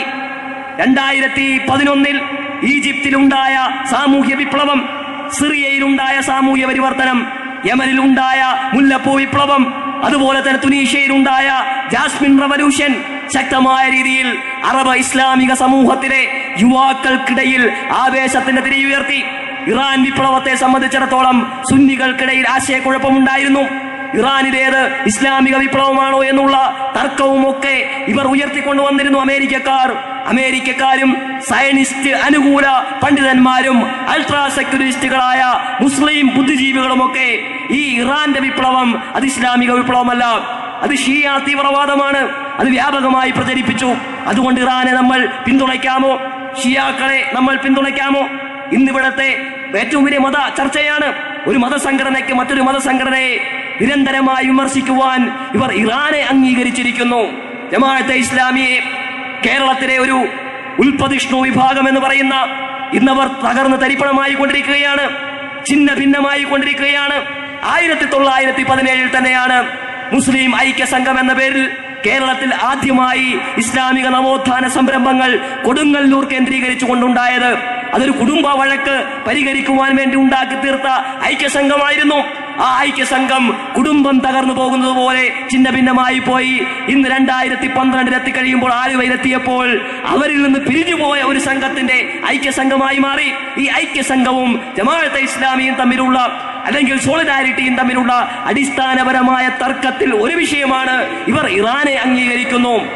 ഷാ പഹ്ലവിയുടെ ഏകാധിപത്യ ഭരണകൂടത്തെ താഴെ ഇറക്കുവാൻ വേണ്ടി പണിയെടുത്ത അവിടുത്തെ അലി ശരീഅത്തിയുടെ പുസ്തകങ്ങൾ IPH പ്രസിദ്ധീകരിക്കുന്നു. അതുപോലെ തന്നെ അലി ഖംനായിയുടെ പ്രഭാഷണം പ്രസിദ്ധീകരിക്കുന്നു. ഷീ പണ്ഡിതന്മാരെ അംഗീകരിക്കുന്നു. ലോകത്താരാണ് ഇതിനെ അംഗീകരിക്കാത്തത്? ഹറമിൽ പോയാൽ സലഫികളായ ആളുകൾ ഭരിച്ചുകൊണ്ടിരിക്കുന്ന സൗദി അറേബ്യയിൽ പോയാൽ ഹജ്ജിന് ഇറാനിൽ നിന്നുള്ള പ്രതിനിധികൾ എത്തുന്നുണ്ട്. OIC, organisation of Arab Islamic countries, OICയുടെ അധ്യക്ഷ പദവിയിലേക്ക് 2 തവണ ഷിയാക്കളായ ഇറാനികൾ അധികാരത്തിൽ വന്നിട്ടുണ്ട്. അവർ കൂടി അംഗമായ ഒരു രാഷ്ട്രസഭയാണത്, രാഷ്ട്രാന്തരീയ സഭയാണത്. പ്രിയമുള്ള സുഹൃത്തുക്കളെ, ആ അർത്ഥത്തിൽ ഈ ഇറാൻ റവല്യൂഷൻ അറബ് ലോകത്ത് ചെലുത്താത്ത സ്വാധീനം, മുല്ലപ്പൂ വിപ്ലവവും അറബ് വസന്തവും മുസ്ലിം യുവാക്കൾക്കിടയിൽ, അറബ് രാഷ്ട്രീയ നേതാക്കന്മാർക്കിടയിൽ ശക്തമായ വ്യതിചലനങ്ങൾ ഉണ്ടാക്കി. അതിന്റെ അകമ്പടിയിൽ സൈനുൽ ആബിദീൻ ബിൻ അലി എന്ന് പറയുന്ന ടുണീഷ്യയിലെ ഏകാധിപതി 30 വർഷം ടുണീഷ്യ അടക്കി ഭരിച്ചിരുന്ന അവിടുത്തെ ഏകാധിപതികളെ അവിടുത്തെ ജനത തെരുവിൽ നായെ തല്ലിക്കൊല്ലുന്നത് പോലെ ആ രാജ്യത്ത് നിന്ന് ഭ്രഷ്ട് കൽപ്പിക്കുകയും ആ രാജ്യത്തിന്റെ സ്വാതന്ത്ര്യത്തിന് വേണ്ടി പോരാടിയ അവിടുത്തെ ഇസ്ലാമിക പ്രസ്ഥാനമായ അന്നഹ്ദ എന്ന് പറയുന്ന പ്രസ്ഥാനം, അതിന്റെ നേതാവ് റാഷിദ് അൽ ഖനൂഷി, അദ്ദേഹം പറയുന്നു, എന്റെ പ്രിയപ്പെട്ട ഗുരുവര്യൻ മൗലാന സയ്യിദ് അബുൽ അഅ്ല മൗദൂദിയാണ്, ഷഹീദ് ഹസനുൽ ബന്നയാണ്, സയ്യിദ് ഖുത്ബാണ്. ഈ ഷഹീദ് ബന്നയും സയ്യിദ് മൗദൂദിയും ഷഹീദ് സയ്യിദ് ഖുത്ബും ഇവിടുത്തെ മുസ്ലിം പണ്ഡിതന്മാരായ ചില ആളുകൾക്കിടയിൽ ഭീകരവാദികളാണ്. ലീഗിലെ ഒരു നേതാക്കന്മാർക്ക് എല്ലാ തീവ്രവാദത്തിന്റെയും മാസ്റ്റർ ബ്രെയിൻ ഈ 3 പേരുമാണ്. പക്ഷേ ഇവരുടെ ചിന്തയിൽ നിന്ന് ആവേശം ഉൾക്കൊണ്ടുകൊണ്ട് ഞങ്ങളുടെ നാട്ടിൽ ജനാധിപത്യം സ്ഥാപിച്ചു. പാശ്ചാത്യർക്ക് അതിന് കഴിഞ്ഞിരുന്നില്ല. സൈനുൽ ആബിദീൻ ബിൻ അലി കിരാതമായ ഏകാധിപത്യത്തിലൂടെ ആ രാജ്യത്തെ ജനങ്ങളെ നശിപ്പിച്ചുകൊണ്ടിരിക്കുകയായിരുന്നു. പട്ടിണി സാർവത്രികമായി, തൊഴിലില്ലായ്മ സാർവത്രികമായി, രാജ്യത്ത് ജനങ്ങൾക്ക് ജീവിക്കുവാൻ പറ്റാത്ത അവസ്ഥയായി. ഈ ഭരണകൂടം ബില്യൺ കണക്കിന് ഡോളർ വിദേശ ബാങ്കുകളിൽ നിക്ഷേപിച്ചുകൊണ്ട് രാജ്യത്തിന്റെ പൊതുഖജനാവ് കൊള്ളയടിച്ചുകൊണ്ട് രാജ്യത്തിന്റെ പൊതുസമ്പത്ത് കൊള്ളയടിച്ചുകൊണ്ട് മുന്നോട്ട് പോകുന്ന ഈ സന്ദർഭത്തിൽ 30 വർഷമായി അടിച്ചമർത്തപ്പെട്ട ഒരു ജനത ഇസ്ലാമിക ആദർശത്തിന്റെ അടിസ്ഥാനത്തിൽ അവിടുത്തെ ഇസ്ലാമിക പ്രസ്ഥാനമായ അന്നഹ്ദയുടെ നേതൃത്വത്തിൽ, ഇസ്ലാമിക പണ്ഡിത നേതൃത്വത്തിന്റെ റാഷിദ് അൽ ഖനൂഷിയുടെ നേതൃത്വത്തിൽ ശക്തമായ സ്വാതന്ത്ര്യ പ്രക്ഷോഭം, ജനാധിപത്യത്തിലൂടെ റവല്യൂഷൻ 21ാം നൂറ്റാണ്ടിൽ നടന്ന എല്ലാ റവല്യൂഷൻസുകളും പ്രിയമുള്ള സുഹൃത്തുക്കളെ രക്തരഹിതമായ വിപ്ലവങ്ങളായിരുന്നു. 20ാം നൂറ്റാണ്ടിൽ സാമൂഹ്യ വിപ്ലവങ്ങൾ ഉണ്ടായിട്ടുണ്ട്. അതിനു മുമ്പും വിപ്ലവങ്ങൾ ഉണ്ടായിട്ടുണ്ട്. റഷ്യയിലെ കമ്മ്യൂണിസ്റ്റ് വിപ്ലവം, ചൈനയിലെ കമ്മ്യൂണിസ്റ്റ് വിപ്ലവം, അതുപോലെയുള്ള പിന്നീട് മുമ്പ് നടന്ന ചരിത്രത്തിൽ നടന്ന ഒട്ടനവധി രാഷ്ട്രീയ വിപ്ലവങ്ങൾ മനുഷ്യ രക്തത്തിന്റെ ചാലുകൾ കൊണ്ടാണ് കീറിയിട്ടത് എങ്കിൽ, കോറിയിട്ടത് എങ്കിൽ, മുല്ലപ്പൂവിന്റെ സുഗന്ധം കൊണ്ട്, അറബ് സാഹിത്യത്തിന്റെ സുഗന്ധം കൊണ്ട് ലോകത്ത് വിരിയിക്കപ്പെട്ട വസന്തങ്ങളും വിപ്ലവങ്ങളുമായിരുന്നു പ്രിയമുള്ളവരെ ഈ മുല്ലപ്പൂ വിപ്ലവവും അറബ് വിപ്ലവങ്ങളും. ടുണീഷ്യ അതിന്റെ മാതൃകയായി, യമൻ അതിന്റെ മാതൃകയായി. ധീര രക്തസാക്ഷികളെ ലോകത്തിന് സംഭാവന ചെയ്യാതെയും വിപ്ലവങ്ങൾ ഉണ്ടാക്കാം. ഭരണാധികാരികളെ കൊലപ്പെടുത്താതെയും ജനാധിപത്യത്തിലൂടെ സാമൂഹ്യ വിപ്ലവങ്ങൾ ഉണ്ടാക്കാം. മനുഷ്യന്റെ വ്യക്തിത്വത്തിൽ തന്നെ രൂപപരിണാമങ്ങൾ ഉണ്ടാക്കിയെടുത്തുകൊണ്ട് സാമൂഹ്യമായ പരിവർത്തനത്തിലൂടെ രാഷ്ട്രീയമായ പരിവർത്തനം സാധ്യമാക്കാം എന്നുള്ള ഇസ്ലാമിക വിപ്ലവത്തിന്റെ ഈ ശൈലി ഈജിപ്തിൽ നാസർ, ജമാൽ അബ്ദുൽ നാസർ, അദ്ദേഹത്തിന്റെ പിൻഗാമിയായ ഹുസ്നി മുബാറക്, അദ്ദേഹത്തിന്റെ മുൻഗാമിയായിരുന്ന അൻവർ സാദാത്ത്, ഫാറൂഖ് രാജാവ് 1948 അറബ് ഇസ്രായേൽ യുദ്ധത്തിന് വേറെ കൂടി ഒരു പശ്ചാത്തലമുണ്ട്.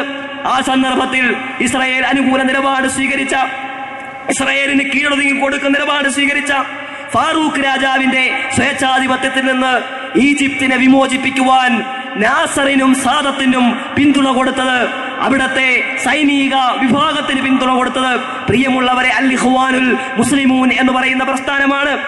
1928 രൂപീകരിക്കപ്പെട്ട പ്രസ്ഥാനം. അത് ബ്രിട്ടീഷ് വിരുദ്ധമായിരുന്നു, കോളനി വാഴ്ചയ്ക്കെതിരായിരുന്നു, സ്വേച്ഛാധിപത്യത്തിനെതിരായിരുന്നു, ഭൗതിക പ്രത്യയശാസ്ത്രങ്ങൾക്കെതിരായിരുന്നു. നമ്മെ സംബന്ധിച്ചിടത്തോളം ഫലസ്തീൻ നമുക്ക് വിമോചിപ്പിക്കുവാൻ കഴിയണമെങ്കിൽ നമ്മൾ തുർക്കിയിൽ നമുക്ക് നഷ്ടപ്പെട്ടു പോയ ഇസ്ലാമിക ഖിലാഫത്ത് പുനഃസ്ഥാപിച്ചേ മതിയാകൂ. ഇസ്ലാമിക ഖിലാഫത്ത് ഇസ്ലാമിക രാഷ്ട്രീയത്തിന്റെ അടിസ്ഥാനത്തിൽ മുസ്ലിം ജനതയെ ഏകോപിപ്പിക്കുന്ന സംവിധാനമാണ്. ഇസ്ലാമിക രാഷ്ട്രീയത്തെ കൈയൊഴിച്ചുകൊണ്ട് സോഷ്യലിസ്റ്റ് രാഷ്ട്രീയത്തെ ഭരിച്ചുകൊണ്ട് നമുക്കൊരിക്കലും സ്വാതന്ത്ര്യം നേടിയെടുക്കുവാൻ കഴിയുകയില്ല. ഖുദ്സ് വിമോചിപ്പിക്കുവാൻ കഴിയുകയില്ല. ഫലസ്തീൻ വിമോചിപ്പിക്കുവാൻ കഴിയുകയില്ല എന്നുള്ള ശക്തമായ മുദ്രാവാക്യം ജനങ്ങൾക്കിടയിൽ വ്യാപിപ്പിക്കുകയും ജനകീയ അടിത്തറയുള്ള ഒരു പ്രസ്ഥാനമായി 48കളിൽ തന്നെ പ്രിയമുള്ളവരെ ഇഖ്വാനുൽ മുസ്ലിമൂൻ അവിടുത്തെ ജനകീയ പ്രസ്ഥാനമായിരുന്നു. നാസറിന് ഫാറൂഖ് രാജാവിനെ പുറത്താക്കുവാൻ ഇഖ്വാന്റെ പിന്തുണ വേണ്ടിയിരുന്നു. പിന്നീടുള്ള നിർണായകമായ പല ഘട്ടങ്ങളിലും നാസർ ഗവൺമെന്റ് ഇഖ്വാനെതിരെ കിരാതമായ അടിച്ചമർത്തൽ നിലപാടുകൾ സ്വീകരിച്ചു. ഇസ്രായേൽ അനുകൂല നിലപാട് സ്വീകരിച്ചു. 48ലെയും 67ലെയും അറബ് ഇസ്രായേൽ യുദ്ധങ്ങൾ 2 യുദ്ധങ്ങളാണ് ഉണ്ടായിട്ടുള്ളത്. അറബ് ഇസ്രായേൽ ചരിത്രത്തിൽ, ഫലസ്തീൻ ഇസ്രായേൽ ചരിത്രത്തിൽ 2 യുദ്ധങ്ങളാണ് ഉണ്ടായിട്ടുള്ളത്. ഇപ്പോൾ നടക്കുന്നത് യുദ്ധമല്ല, അത് കൊലപാതകമാണ്, ഇത് വംശഹത്യയാണ്, ഏകപക്ഷീയമായ ആക്രമണമാണ്. യുദ്ധം നടന്നത് 2 തവണയാണ്, 48ലും 67ലും. ഈ 2 സന്ദർഭങ്ങളിലും അറബ് പട്ടാളത്തെ, അറബ് ഭരണകൂടങ്ങളെ നയതന്ത്രപരമായ നേതൃത്വം നൽകിയത് അവിടുത്തെ ഇസ്ലാമിക പ്രസ്ഥാനമായ ഇന്ന് മുർസി ഈജിപ്തിന്റെ പ്രസിഡന്റാണ്. അദ്ദേഹത്തെ രൂപപ്പെടുത്തിയെടുത്ത, ഈജിപ്തിലെ ഭരണകൂടത്തെ ഇന്ന് രൂപപ്പെടുത്തിയെടുത്ത, ഈജിപ്തിലെ അറബ് വിപ്ലവത്തെ രൂപപ്പെടുത്തിയെടുത്ത അൽ ഇഖ്വാനുൽ മുസ്ലിമൂൻ നിർണായകമായ നേതൃത്വം നൽകി. പക്ഷേ 67ലെ യുദ്ധത്തിൽ ഏകപക്ഷീയമായി അമേരിക്കൻ തിട്ടൂരത്തിന് വഴങ്ങിക്കൊണ്ട് അറബ് രാഷ്ട്രങ്ങൾ മുഴുവനും തങ്ങളുടെ പട്ടാളത്തെ പിൻവലിച്ചു. ഈജിപ്തും പട്ടാളത്തെ പിൻവലിച്ചു. അങ്ങനെ യുദ്ധത്തിൽ നിന്ന് പിന്മാറിപ്പോയപ്പോൾ ഇഖ്വാൻ തീരുമാനിച്ചു, ഞങ്ങൾ ഫലസ്തീനിൽ കടക്കുക തന്നെ ചെയ്യും. അങ്ങനെ അവർ ഫലസ്തീനിൽ കടന്നു, ഖുദ്സ് കൈയടക്കി വച്ചു. പക്ഷേ അവർക്ക് അധികകാലം പിടിച്ചു നിൽക്കുവാൻ കഴിഞ്ഞില്ല. നാസർ ഗവൺമെന്റ് തിരിച്ചു വന്ന മുഴുവൻ ഇഖ്വാൻ ബറ്റാലിയനെയും അറസ്റ്റ് ചെയ്ത് ജയിലിലടയ്ക്കുകയായിരുന്നു. ഈ കിരാതനായ നാസറിന് ശേഷം ഹുസ്നി മുബാറക് വന്നു. അദ്ദേഹവും തന്റെ മുൻഗാമിയുടെ അതേ നിലപാടിലൂടെ സ്വേച്ഛാഭരണം അടിച്ചേൽപ്പിച്ചു. അതിന്റെ ദുരന്തങ്ങൾ ആ നാട് അനുഭവിച്ചു. ഇസ്ലാമിന് സ്വാതന്ത്ര്യം നിഷേധിക്കപ്പെട്ടു. തുർക്കി അതേപോലെ തന്നെയായിരുന്നു. ഒരു കാലഘട്ടത്തിൽ ഇസ്ലാമിക രാഷ്ട്രീയ സ്ഥിരാകേന്ദ്രമായിരുന്ന തുർക്കി ഇസ്ലാം നിരോധിക്കപ്പെട്ട ഒരു ഭൂപ്രദേശമായി മാറി. അറബി ഭാഷ നിരോധിക്കപ്പെട്ടു, ബാങ്ക് വിളി നിരോധിക്കപ്പെട്ടു, വസ്ത്രധാരണം അത് നിരോധിക്കപ്പെട്ടു. ഇസ്ലാമികമായ രീതിയിൽ ഇസ്ലാമിക ആരാധനാ സ്വാതന്ത്ര്യങ്ങൾ വരെയും ടുനീഷ്യയിലും തുർക്കിയിലും ഈജിപ്തിലും നിരോധിക്കുന്ന അവസ്ഥകൾ വരെയും ഉണ്ടായി. സ്വവർഗരതിക്ക് നിയമപരമായ അനുവാദം കൊടുത്തു. വേശ്യാലയങ്ങൾ, നിശാ ക്ലബ്ബുകൾ ഉണ്ടാകുവാൻ തുടങ്ങി. 1980കളിൽ ആ സന്ദർഭത്തിലാണ് കേരളത്തിൽ ശരീഅത്ത് വിവാദമുണ്ടായത്. തുർക്കിയും ടുനീഷ്യയും ഈജിപ്തും മതേതരത്തിന്റെ വഴിയിൽ ഇസ്ലാമിക ശരീഅത്തിനെ കൈയൊഴിച്ചുകൊണ്ട് മുന്നോട്ട് പോയപ്പോൾ ഇവിടെ ശരീഅത്ത് ശബാനൂബികം ആ കേസുമായി ബന്ധപ്പെട്ടുകൊണ്ട് ശരീഅത്ത് വിവാദമുണ്ടാകുന്നു. ഞാനൊക്കെ അന്ന് 5 വയസ്സുള്ള കുട്ടിയാണ്. പിന്നീട് ഞാൻ പുസ്തകത്തിലൂടെയും മറ്റുമൊക്കെ ഇതിനെപ്പറ്റി പഠിച്ചപ്പോൾ അന്നത്തെ കമ്മ്യൂണിസ്റ്റ് നേതാക്കന്മാർ EMS നമ്പൂതിരിപ്പാടിന്റെ നേതൃത്വത്തിൽ CPM ആണ്. ഈ ശരീഅത്ത് യുക്തിവാദികളല്ല, ഇടമറുകല്ല. കേരളത്തിലെ പുരോഗമന രാഷ്ട്രീയ പ്രസ്ഥാനം ഇടതുപക്ഷം ശരീഅത്തിനെതിരായ ശക്തമായ വാദവുമായി രംഗത്ത് വന്നു. അന്ന് ശരീഅത്തിനെ പ്രതിരോധിക്കുവാൻ വേണ്ടി ജമാഅത്തെ ഇസ്ലാമി, അതിന്റെ പണ്ഡിതന്മാർ, അതിന്റെ പത്ര മാധ്യമങ്ങൾ, അതിന്റെ സ്റ്റേജുകൾ, വേദികൾ, അതിന്റെ പ്രഭാഷകന്മാർ, ഏത് സംഘടനകൾക്കും ശരീഅത്തിനെ പറ്റി പറയണമെങ്കിൽ ജമാഅത്തെ ഇസ്ലാമിയുടെ നേതാക്കന്മാർ വേണം. മാധ്യമത്തിന്റെ എഡിറ്ററായ O അബ്ദുറഹ്മാൻ, ജമാഅത്തെ ഇസ്ലാമിയുടെ നേതാക്കന്മാരായ പണ്ഡിതന്മാർ, അവരെ കൊണ്ടുവന്നിട്ട് വേണം ഏത് പണ്ഡിതൻ, ഏത് വിഭാഗത്തിൽ, സമസ്തയാകട്ടെ, സമസ്ഥാനയാകട്ടെ, EK ആകട്ടെ, AP ആകട്ടെ, മുജാഹിദ് വിഭാഗത്തിൽപ്പെട്ട ആളുകളാകട്ടെ, ശരീഅത്തിനെ പറ്റി സംസാരിക്കാൻ, EMSന് മറുപടി കൊടുക്കുവാൻ ജമാഅത്തിന്റെ നേതാക്കന്മാർ വന്നു. അന്ന് EMSും കമ്മ്യൂണിസ്റ്റുകാരും ദേശാഭിമാനി പത്രത്തിലൂടെ, ചിന്താവാരികയിലൂടെ കേരളത്തിലെ മുസ്ലിങ്ങളോട് പറഞ്ഞു, നിങ്ങൾ തുർക്കിയെ കണ്ടുപഠിക്കൂ, നിങ്ങൾ ഈജിപ്തിനെ കണ്ടുപഠിക്കൂ, നിങ്ങൾ ടുനീഷ്യയെ കണ്ടുപഠിക്കൂ. അവരത്ര മനോഹരമാണ്, ചൈനയേക്കാൾ മനോഹരമാണത്. ചൈനയിൽ ഇല്ലാത്ത അത്ര മതേതരത്വം, ചൈനയിൽ മതം തന്നെ ഇല്ല, ഏകകക്ഷി ഭരണമാണ് അവിടെ. പ്രതിപക്ഷമുണ്ടോ? ഇല്ല. പാർട്ടി സമ്മേളനം ചേർന്ന് പാർട്ടി സെക്രട്ടറിയെയും പ്രസിഡന്റിനെയും തെരഞ്ഞെടുക്കും. ആ പ്രസിഡന്റ് രാജ്യം ഭരിക്കും. പിണറായി കേരളത്തിന്റെ മുഖ്യമന്ത്രിയായതുപോലെ പിണറായിയെ തെരഞ്ഞെടുക്കുന്നത് പാർട്ടി കോൺഗ്രസിൽ, അല്ലെങ്കിൽ പ്രകാശ് കാരാട്ടിനെ പാർട്ടിയുടെ ജനറൽ സെക്രട്ടറിയായി പാർട്ടി കോൺഗ്രസിൽ തെരഞ്ഞെടുത്തു കഴിഞ്ഞാൽ പ്രകാശ് കാരാട്ട് ഇന്ത്യയുടെയും പ്രധാനമന്ത്രിയോ പ്രസിഡന്റോ ആകുന്ന പോലെയാണ് ചൈനയിലെ ജനാധിപത്യം. അതിനേക്കാൾ മനോഹരമാണ് ടുണീഷ്യ. അതുകൊണ്ട് നിങ്ങൾ ടുണീഷ്യയെ കണ്ടുപഠിക്കൂ. അവർ ശരീഅത്തിനെ കൈയൊഴിച്ചിരിക്കുന്നു. നിങ്ങൾ തുർക്കിയെ കണ്ടുപഠിച്ചിരിക്കുന്നു. അവർക്ക് ശരീഅത്ത് വേണ്ട. നിങ്ങൾ ലോകത്തുള്ള മറ്റ് ഈജിപ്തിനെ കണ്ടുപിടിച്ചിരിക്കുന്നു. അവർക്കാർക്കും വേണ്ടാത്ത ഈ ശരീഅത്തിന് വേണ്ടി എന്തിനാണ് മുസ്ലിയാക്കന്മാരെ, എന്തിനാണ് മൗലികവാദികളെ നിങ്ങൾ ഈ ബഹളമൊക്കെ ഉണ്ടാക്കുന്നത്? നമ്മുടേതൊരു മതേതര രാജ്യമല്ലേ എന്ന് പറഞ്ഞുകൊണ്ട് ശരീഅത്തിനെതിരായ പ്രക്ഷോഭം ആ സന്ദർഭത്തിനാണ് ഉണ്ടായിത്തീർന്നത്. പക്ഷേ മതേതരത്വം എന്ന് പറഞ്ഞാൽ ഏതെങ്കിലും ഒരു മതത്തിനെതിരായ കുതിരകയറ്റമല്ല. എല്ലാ മതങ്ങളെയും സമഭാവനയോടുകൂടി കാണുവാൻ കഴിയുന്ന മനസ്സാണ്. ഇത് കമ്മ്യൂണിസ്റ്റുകൾക്ക് അന്ന് ഉയർത്തിപ്പിടിക്കുവാൻ കഴിഞ്ഞില്ല. പക്ഷേ അവരും ചരിത്രത്തിന്റെ ചുവരുകൾ വായിക്കുവാൻ നിർബന്ധിതരായി തീർന്നിരിക്കുകയാണ്. കേരളത്തിലും ഇന്ത്യയിലും കമ്മ്യൂണിസ്റ്റ് പാർട്ടി പ്രകാശ് കാരാട്ടിന്റെ നേതൃത്വത്തിലും അതുപോലെ തന്നെ എ.ബി. വർധാന്റെ നേതൃത്വത്തിൽ CPI-യും യഥാർത്ഥത്തിൽ ഇന്ന് ഫലസ്തീനികളോട് ഐക്യദാർഢ്യം പ്രകടിപ്പിക്കുവാൻ രംഗത്ത് വന്നിരിക്കുന്നു. അവിടെ നടക്കുന്നത് കൊലപാതകമാണ് എന്ന് തുറന്നു പ്രഖ്യാപിക്കുവാൻ ധൈര്യം വന്നിരിക്കുന്നു. അവർക്ക് അങ്ങനെ പറയാതെ രാജ്യത്ത് രാഷ്ട്രീയ പ്രവർത്തനം നടത്തുവാൻ കഴിയാത്ത സ്ഥിതിയാണ്. പ്രകാശ് കാരാട്ട് ഭീകരവാദത്തിന്റെ പേരിൽ അന്യായമായി തടങ്കലിൽ നിൽക്കുന്നവർക്ക് വേണ്ടി സംസാരിക്കുവാൻ രംഗത്ത് വന്നിരിക്കുന്നു.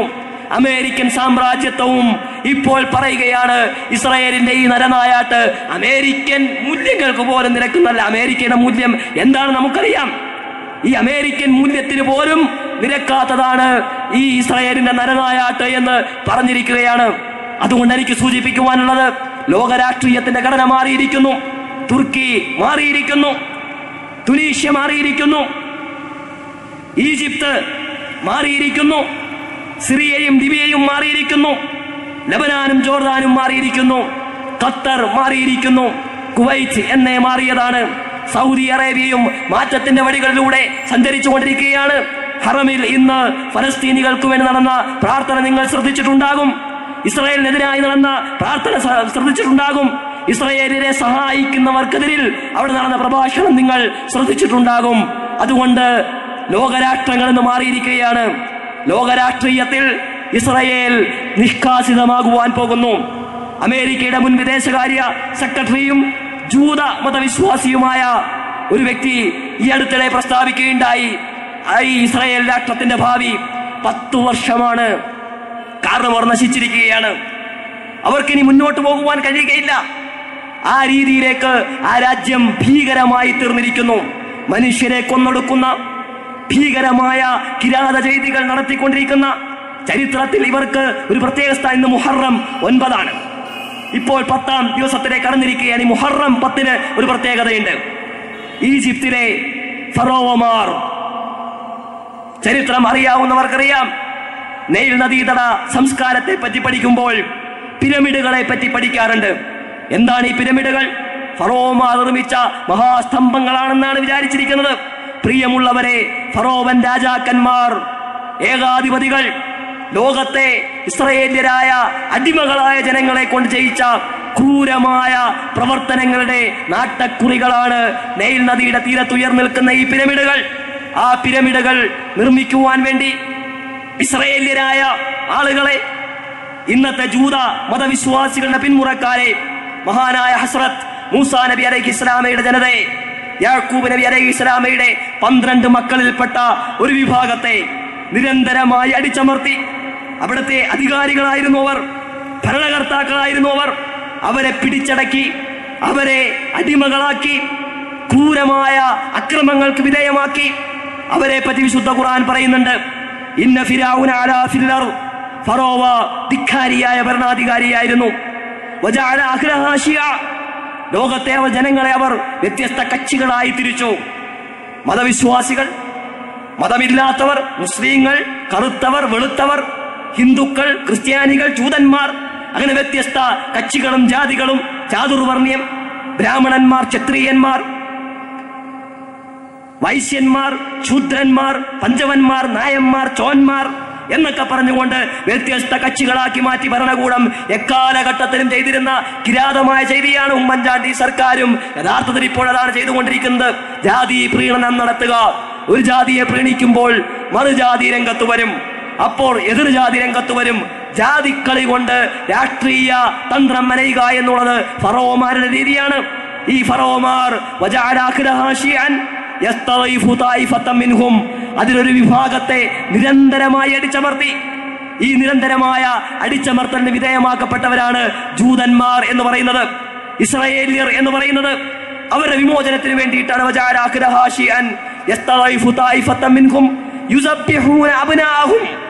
അവരിലെ ആൺമക്കളെ, ചെറിയ പിഞ്ചുമക്കളെ അറുകൊല ചെയ്തു ഫറോവ.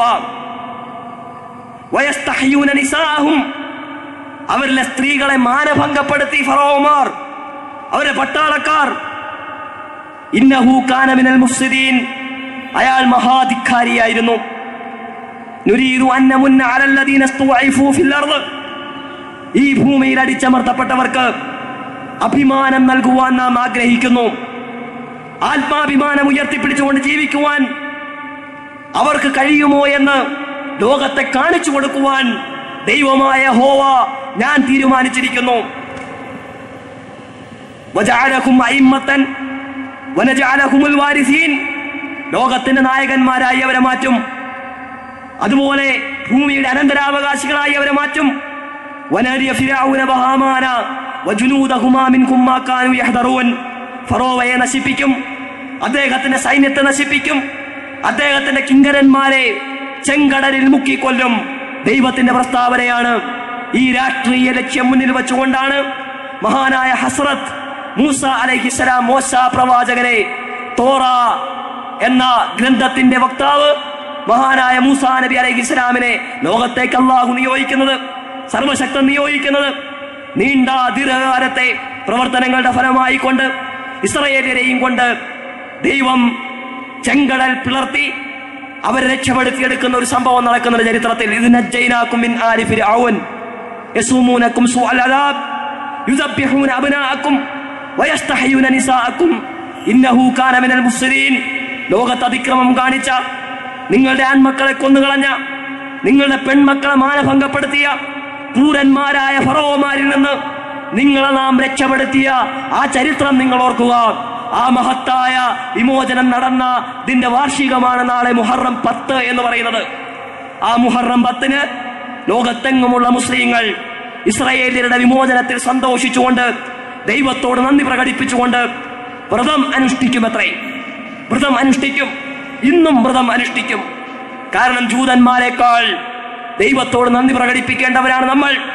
അതുകൊണ്ട് അവർക്ക് ദൈവം കൊടുത്ത അനുഗ്രഹത്തിൽ നന്ദി പ്രകടിപ്പിച്ചുകൊണ്ട് മുഹറം 9-നും മുഹറം 10-നും ഇന്നും നാളെയും ലോകമെങ്ങുമുള്ള മുസ്ലിമീങ്ങൾ വ്രതം അനുഷ്ഠിക്കണം. റമദാൻ മാസത്തെ വ്രതം കഴിഞ്ഞാൽ ഏറ്റവും പുണ്യകരമായ നോമ്പ് എന്ന് പറയുന്നത് മുഹറം 9-നെയും 10-നെയും നോമ്പാണ് എന്ന് മഹാനായ പ്രവാചകൻ പഠിപ്പിക്കുകയുണ്ടായി. ആ അർത്ഥത്തിൽ അവർക്കു വേണ്ടി നന്ദി സൂചകമായി ദൈവത്തോട് പ്രാർത്ഥിക്കുകയും വ്രതമനുഷ്ഠിക്കുകയും ചെയ്യുന്ന അതേ മുസ്ലിമീങ്ങളെ തന്നെ ഈ ഇസ്രായേലിന്റെ പിന്മുറക്കാരായ ഈ ജൂത സമൂഹത്തിൽപ്പെട്ട തീവ്രവാദികളായ സിയോണിസ്റ്റുകൾ ലോകത്തിലെ അഭിനവ ഫറോവയായ അമേരിക്കൻ സാമ്രാജ്യത്വത്തിന്റെ പിന്തുണയോടുകൂടി, യൂറോപ്യൻ യൂണിയന്റെ പിന്തുണയോടുകൂടി കഴിഞ്ഞ 65 വർഷമായി കിരാതമായി കൊന്നൊടുക്കിക്കൊണ്ടിരിക്കുകയാണ്. 50 ലക്ഷത്തിലധികം ഫലസ്തീനികൾ ലോകത്തിന്ന് അഭയാർത്ഥികളായി ചുറ്റിത്തിരികയാണ്. സ്വന്തം രാജ്യത്തേക്ക് മടങ്ങിപ്പോകാൻ കഴിയുകയില്ല. ഗസയിലും വെസ്റ്റ് ബാങ്കിലും ഇപ്പോഴാണ്, അവിടെയാണ് ഫലസ്തീനികൾക്ക് ജീവിക്കുവാൻ സ്വാതന്ത്ര്യമുള്ളൂ. പക്ഷേ ഗസയിലും വെസ്റ്റ് ബാങ്കിലും തന്നെ ചെക്ക് പോസ്റ്റുകൾ ഇസ്രായേൽ സ്ഥാപിച്ചിരിക്കുകയാണ്. ആ ചെക്ക് പോസ്റ്റിൽ പരിശോധിക്കപ്പെടും. സ്ത്രീകൾ തുണി ഉരിഞ്ഞു കൊടുക്കണം, ആണുങ്ങൾ വസ്ത്രം ഉരിഞ്ഞു കൊടുക്കണം.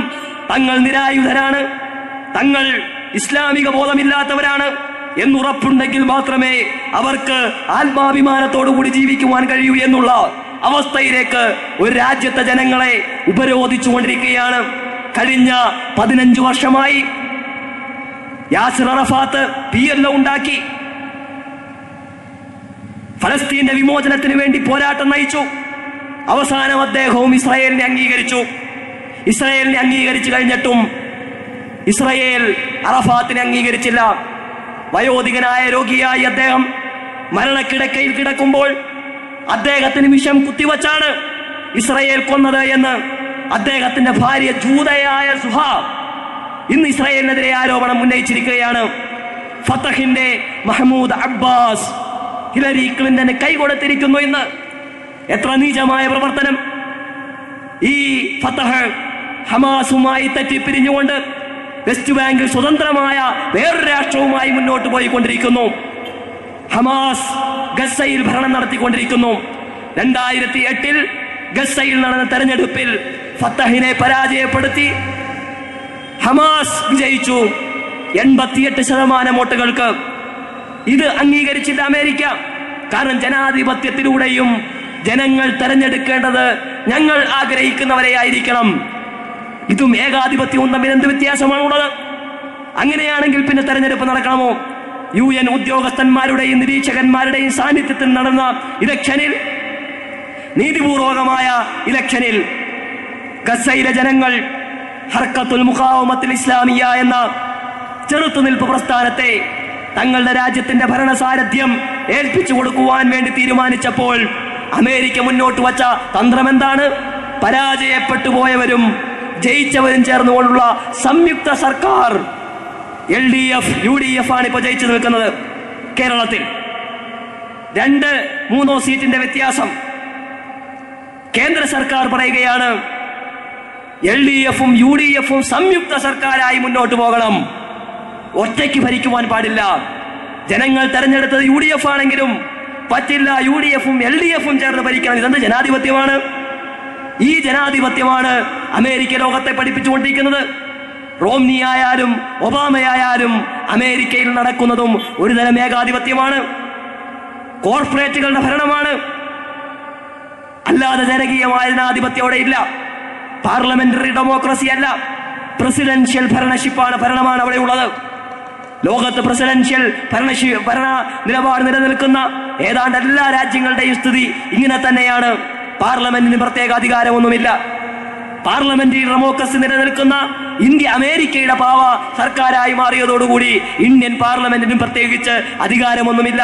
ഇന്ത്യൻ പാർലമെന്റിന്റെ അവസ്ഥയെ സംബന്ധിച്ച് പ്രണബ് കുമാർ മുഖർജി കേരളത്തിൽ വന്നപ്പോൾ പറയുകയുണ്ടായി, പാർലമെന്റേറിയന്മാർ അവരുടെ ഉത്തരവാദിത്വം നിർവഹിക്കുന്നില്ല. പല ബില്ലുകളും 5-6 സെക്കൻഡ് കൊണ്ടാണ് പാസ്സായി പോകുന്നത്. ദൂരവ്യാപകമായ പ്രത്യാഘാതങ്ങൾ ഉളവാക്കുന്ന ബില്ലുകൾ പാസ്സാക്കിയെടുക്കുമ്പോൾ പല പാർലമെന്റ് അംഗങ്ങളും ബാത്റൂമിലോ അല്ലെങ്കിൽ അവരുടെ ഡോർമെറ്ററിയിലോ ഒക്കെ ആയിരിക്കും അത്രേ. ഇതാണ് നമ്മുടെ പാർലമെന്റിന്റെ അവസ്ഥ. ആ പാർലമെന്റിൽ നിന്ന് ഇതല്ലാതെ പിന്നെ എന്താണ് പ്രതീക്ഷിക്കുവാൻ കഴിയുക? ആ രീതിയിൽ കാര്യങ്ങൾ മുന്നോട്ട് പോയിരിക്കുന്നു.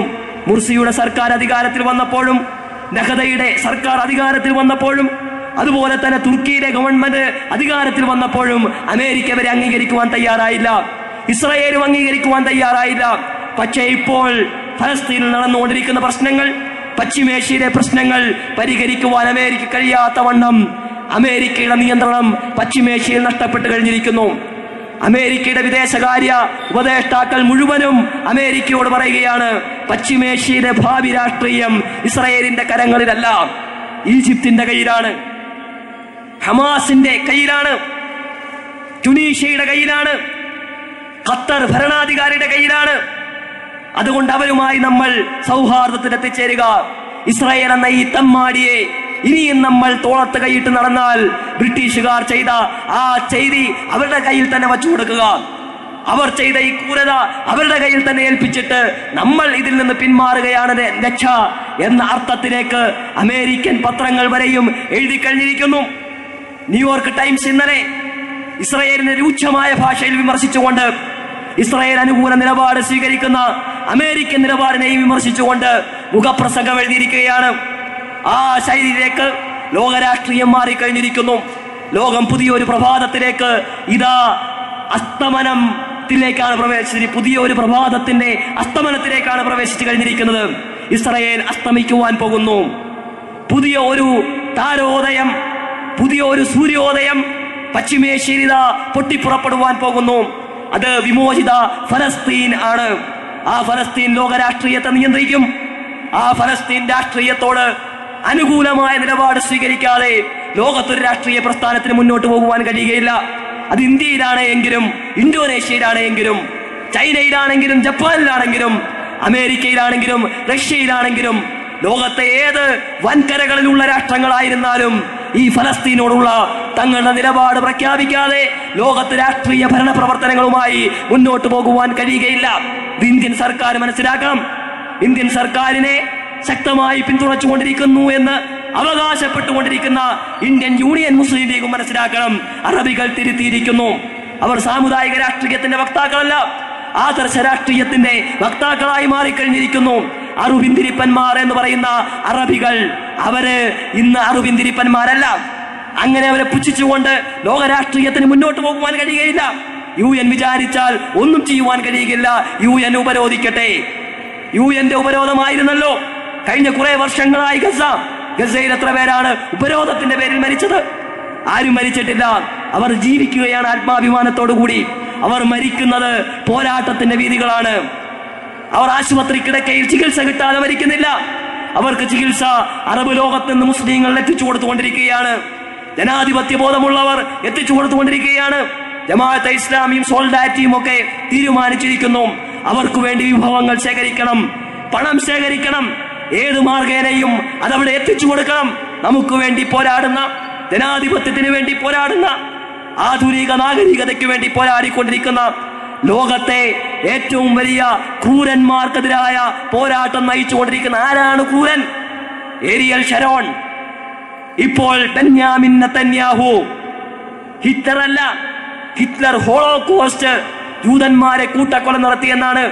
ഇത് ജൂതന്മാർ പടച്ചുണ്ടാക്കിയ നുണയാണ്. ഇതിനെ ചോദ്യം ചെയ്യുവാൻ പോലും വിമർശിക്കുവാൻ പോലും ലോകത്ത് അധികാരമില്ല എത്രേ. ഹോളോകോസ്റ്റ് എന്ന കെട്ടുകഥ ഉണ്ടാക്കി അതിന്റെ പേരിലാണ്, അതിന്റെ പ്രായശ്ചിത്തമാണ് ഇസ്രായേൽ രാഷ്ട്രമെങ്കിൽ അത് ജർമ്മനിയിൽ കൊടുക്കട്ടെ, അല്ലെങ്കിൽ ബ്രിട്ടീഷുകാർ അവരുടെ ഭൂമി പകുത്തു കൊടുക്കട്ടെ. 87 ലക്ഷമല്ലേ ഉള്ളൂ. അമേരിക്ക കൊടുക്കട്ടെ. എന്തിനാണ് ഈ അറബികളുടെ തലയിൽ ഇത് കൊണ്ടുപോയി കെട്ടിവച്ചിരിക്കുന്നത്? അതുകൊണ്ട് മാറിയ ലോക സാഹചര്യത്തിന്റെ രാഷ്ട്രീയം മനസ്സിലാക്കിക്കൊണ്ട് ഈ നാട്ടിൽ ജീവിച്ചുകൊണ്ടിരിക്കുന്ന സാധാരണക്കാരായ നമ്മളും നമ്മുടെ രാഷ്ട്രീയ നിലപാടുകളിലും കാതലായ മാറ്റങ്ങൾ വരുത്തി നമ്മുടെ ഭരണകൂടം സ്വീകരിച്ചുകൊണ്ടിരിക്കുന്ന നിസ്സംഗമായ നിലപാട്, നിസ്സംഗത ഒരർത്ഥത്തിൽ പാപമാണ്. ആ അർത്ഥത്തിൽ നമ്മുടെ കരങ്ങളിലും ഭരണകൂടത്തിന്റെ കരങ്ങളിലും ഫലസ്തീനിലെ ഗസയിലെ പിഞ്ചുമക്കളുടെ ചോരയുണ്ട്. പ്രധാനമന്ത്രിയുടെ തലപ്പാവിലും അദ്ദേഹത്തിന്റെ കരങ്ങളിലും, മന്ത്രിയുടെ കരങ്ങളിലും സഹമന്ത്രിയുടെ കരങ്ങളിലും ഫലസ്തീനികളുടെ രക്തമുണ്ട് എന്ന തിരിച്ചറിവ് വേണം. പാപത്തിന്റെ കരങ്ങൾ ആകാശത്തേക്ക് ഉയർത്തിയാൽ ആ കരങ്ങൾക്ക് ദൈവം മറുപടി കൊടുക്കുകയില്ല. മഹാനായ പ്രവാചകന്റെ ഒരു വചനം മാത്രം ഉദ്ധരിച്ചുകൊണ്ട് പ്രവാചകൻ പഠിപ്പിച്ചു, ഇന്നല്ലാഹ തയ്യിബുൻ, അല്ലാഹു പരിശുദ്ധനാണ്. ലാ യഖ്ബലു ഇല്ലാ തയ്യിബ, പരിശുദ്ധമല്ലാത്തതൊന്നും അല്ലാഹു സ്വീകരിക്കുകയില്ല. സുമ്മ ദക്കറ റജുല, എന്നിട്ടൊരു മനുഷ്യന്റെ കഥ പറഞ്ഞു. ജൂതനായ മനുഷ്യന്റെ കഥയാണ്. അഷ്കസ അഖ്ബറ, അയാൾ യാത്ര ചെയ്തു. യാത്രയുടെ ക്ഷീണം അയാളുടെ ശരീരത്തിൽ മുഴുവനും കാണാം. മുടിയാകെ ജട പിടിച്ചിരിക്കുന്നു, വസ്ത്രമാകെ പൊടി പുരണ്ടിരിക്കുന്നു. അദ്ദേഹത്തിന് മുന്നോട്ട് പോകാൻ ഇനി കഴിയുകയില്ല, വഴിമുട്ടിയിരിക്കുകയാണ്. ഭക്ഷണപ്പൊതി തീർന്നു, വെള്ളം തീർന്നു. ധിക്കറിയാതെ ഗതിമുട്ടിപ്പോയ പതികൻ ആ മരുഭൂമിയിൽ നിന്നുകൊണ്ട് യാ റബ്ബ് യാ റബ്ബ്, ആകാശത്തെ കരങ്ങൾ ഉയർത്തി ദൈവമേ ദൈവമേ എന്ന് വിളിച്ചു. മത്അമുഹു ഹറാം, അയാൾ കഴിച്ചത് ഹറാമാണ്, നിഷിദ്ധമായ ധനമാണ്. വമൽബസുഹു ഹറാം, അയാൾ ഉടുത്തത് ഹറാമാണ്. വമശ്റബഹു ഹറാം, അയാൾ കുടിച്ചത് നിഷിദ്ധമായ പാനീയമാണ്. വഗുദിയ ബിൽ ഹറാം, ആകെ കൂടി ഹറാം പറഞ്ഞവനാണവൻ. അതാണ് അതിന്റെ അർത്ഥം. എന്തായി പറഞ്ഞത്? ഹറാം, നിഷിദ്ധമായത് തിന്ന് ജനങ്ങളുടെ ഖജനാവ് കൊള്ളയടിച്ച്, പൊതുമുതൽ കൊള്ളയടിച്ച്, നികുതി പണത്തിൽ കൈയിട്ട് വാരി അത് സ്വന്തക്കാർക്കും ബന്ധുക്കൾക്കും വീതം വെച്ചു കൊടുത്ത് രാജ്യത്ത് ഭരണം നടത്തിക്കൊണ്ടിരിക്കുന്ന രാഷ്ട്രീയ പ്രസ്ഥാനങ്ങളുടെ നേതാക്കന്മാർ ആകാശത്തെ കൈ ഉയർത്തിയാൽ അന്നാ യുസ്തജാബു ലിദാലിക റജുൽ, ഈ പാർട്ടികളുടെ പ്രാർത്ഥനകൾക്ക് അല്ലാഹ് എങ്ങനെ ഉത്തരം കൊടുക്കാൻ? അതുകൊണ്ട് തെറ്റ് തിരുത്തിയേ മതിയാകൂ, നിലപാടുകൾ മാറ്റിയേ മതിയാകൂ. നിങ്ങൾ നിങ്ങളുടെ നിലപാടുകൾ മാറ്റാതെ ദൈവം നിങ്ങളെ പറ്റിയുള്ള ദൈവത്തിന്റെ നിലപാടും മാറ്റുകയില്ല. ഇന്നല്ലാഹ ലാ യുഗയ്യിറു മാ ബിഖൗമിൻ ഹത്താ യുഗയ്യിറു മാ ബിഅൻഫുസിഹിം, സ്വയം മാറാൻ സന്നദ്ധമല്ലാത്തവരെ ദൈവം മാറ്റുകയില്ല എന്നുള്ള ഈ കാര്യം അറബികൾ മനസ്സിലാക്കിയിരിക്കുന്നു. ഈജിപ്തുകൾ ഇഗാർ തിരുത്തി, സിറിയക്കാർ തിരുത്തി, യമനികൾ തിരുത്തി, തുനീഷ്യക്കാർ തിരുത്തി, തുർക്കികൾ തിരുത്തി. അവസരം കിട്ടിയവരെല്ലാം തിരുത്തുമെന്നുറപ്പായപ്പോൾ തിരുത്താതിരുന്ന രാജാക്കന്മാരെല്ലാം തിരുത്തി. അതുകൊണ്ട് ആ മാർഗത്തിലൂടെ തിരുത്തലിന്റെ, മാറ്റത്തിന്റെ ഈ ലോകത്ത് നിന്ന് മാറി നടക്കുവാൻ ഒരു രാഷ്ട്രീയ പ്രസ്ഥാനത്തിനും കഴിയുകയില്ല. അത് ഇടതുപക്ഷമാകട്ടെ വലതുപക്ഷമാകട്ടെ, അവരെ പിന്തുണയ്ക്കുന്ന പാവപ്പെട്ട പാർട്ടികളാകട്ടെ, അംഗസംഖ്യ കുറഞ്ഞ പാർട്ടികളായിക്കൊള്ളട്ടെ. അതുകൊണ്ട് ഫലസ്തീനികളോട് ഐക്യദാർഢ്യപ്പെടുവാൻ, ഫലസ്തീനികൾക്ക് വേണ്ടി സഹായം എത്തിച്ചു കൊടുക്കുവാൻ, അവർക്കു വേണ്ടി പ്രാർത്ഥിക്കുവാൻ, അവർക്കു വേണ്ടി പോരാട്ടത്തിന്റെ പുതിയ വീതികൾ നമ്മുടെ രാജ്യത്തും സൃഷ്ടിക്കുവാൻ, അതിന്റെ അടിസ്ഥാനത്തിലുള്ള പുതിയൊരു രാഷ്ട്രീയ ഭരണ നിലപാട് രൂപപ്പെടുത്തിയെടുക്കുവാൻ വലിയ സമ്മർദ്ദം നമ്മുടെ രാജ്യത്ത് നമുക്ക് ഉയർത്തിക്കൊണ്ടുവരുവാൻ കഴിയേണ്ടതുണ്ട്. ഈ പൊതുസമ്മേളനം ശ്രമിച്ച എല്ലാ മാന്യ സഹോദരന്മാരും സുഹൃത്തുക്കളും ഈ ഭാവി ലോകത്തിന്റെ രാഷ്ട്രീയത്തിലെ നിർണായകമായ ഈ വഴിത്തിരിവിന്റെ മാറ്റത്തിന്റെ രാഷ്ട്രീയത്തെ ഉൾക്കൊണ്ടുകൊണ്ട് മുന്നോട്ട് പോകണമെന്ന് മാത്രം ആഹ്വാനം ചെയ്തുകൊണ്ട് ഗസക്കാരായ ധീരദേശാഭിമാനികളായ നമ്മുടെ സഹോദരന്മാർക്ക് 1000 അഭിവാദ്യങ്ങൾ ആത്മാർപ്പണ സമയത്ത് അർപ്പിച്ചുകൊണ്ട്, അവർക്കു വേണ്ടി പ്രാർത്ഥിച്ചുകൊണ്ട് ദൈവം തമ്പുരാൻ അവരെ വിജയിപ്പിക്കട്ടെ എന്ന് പ്രാർത്ഥിച്ചുകൊണ്ട് ഞാൻ എന്റെ വാക്കുകൾ ഉപസംഹരിക്കുകയാണ്. വാഖിറു ദഅ്വാനാ അനിൽ ഹംദുലില്ലാഹി റബ്ബിൽ ആലമീൻ. അസ്സലാമു അലൈക്കും വറഹ്മത്തുള്ളാഹി.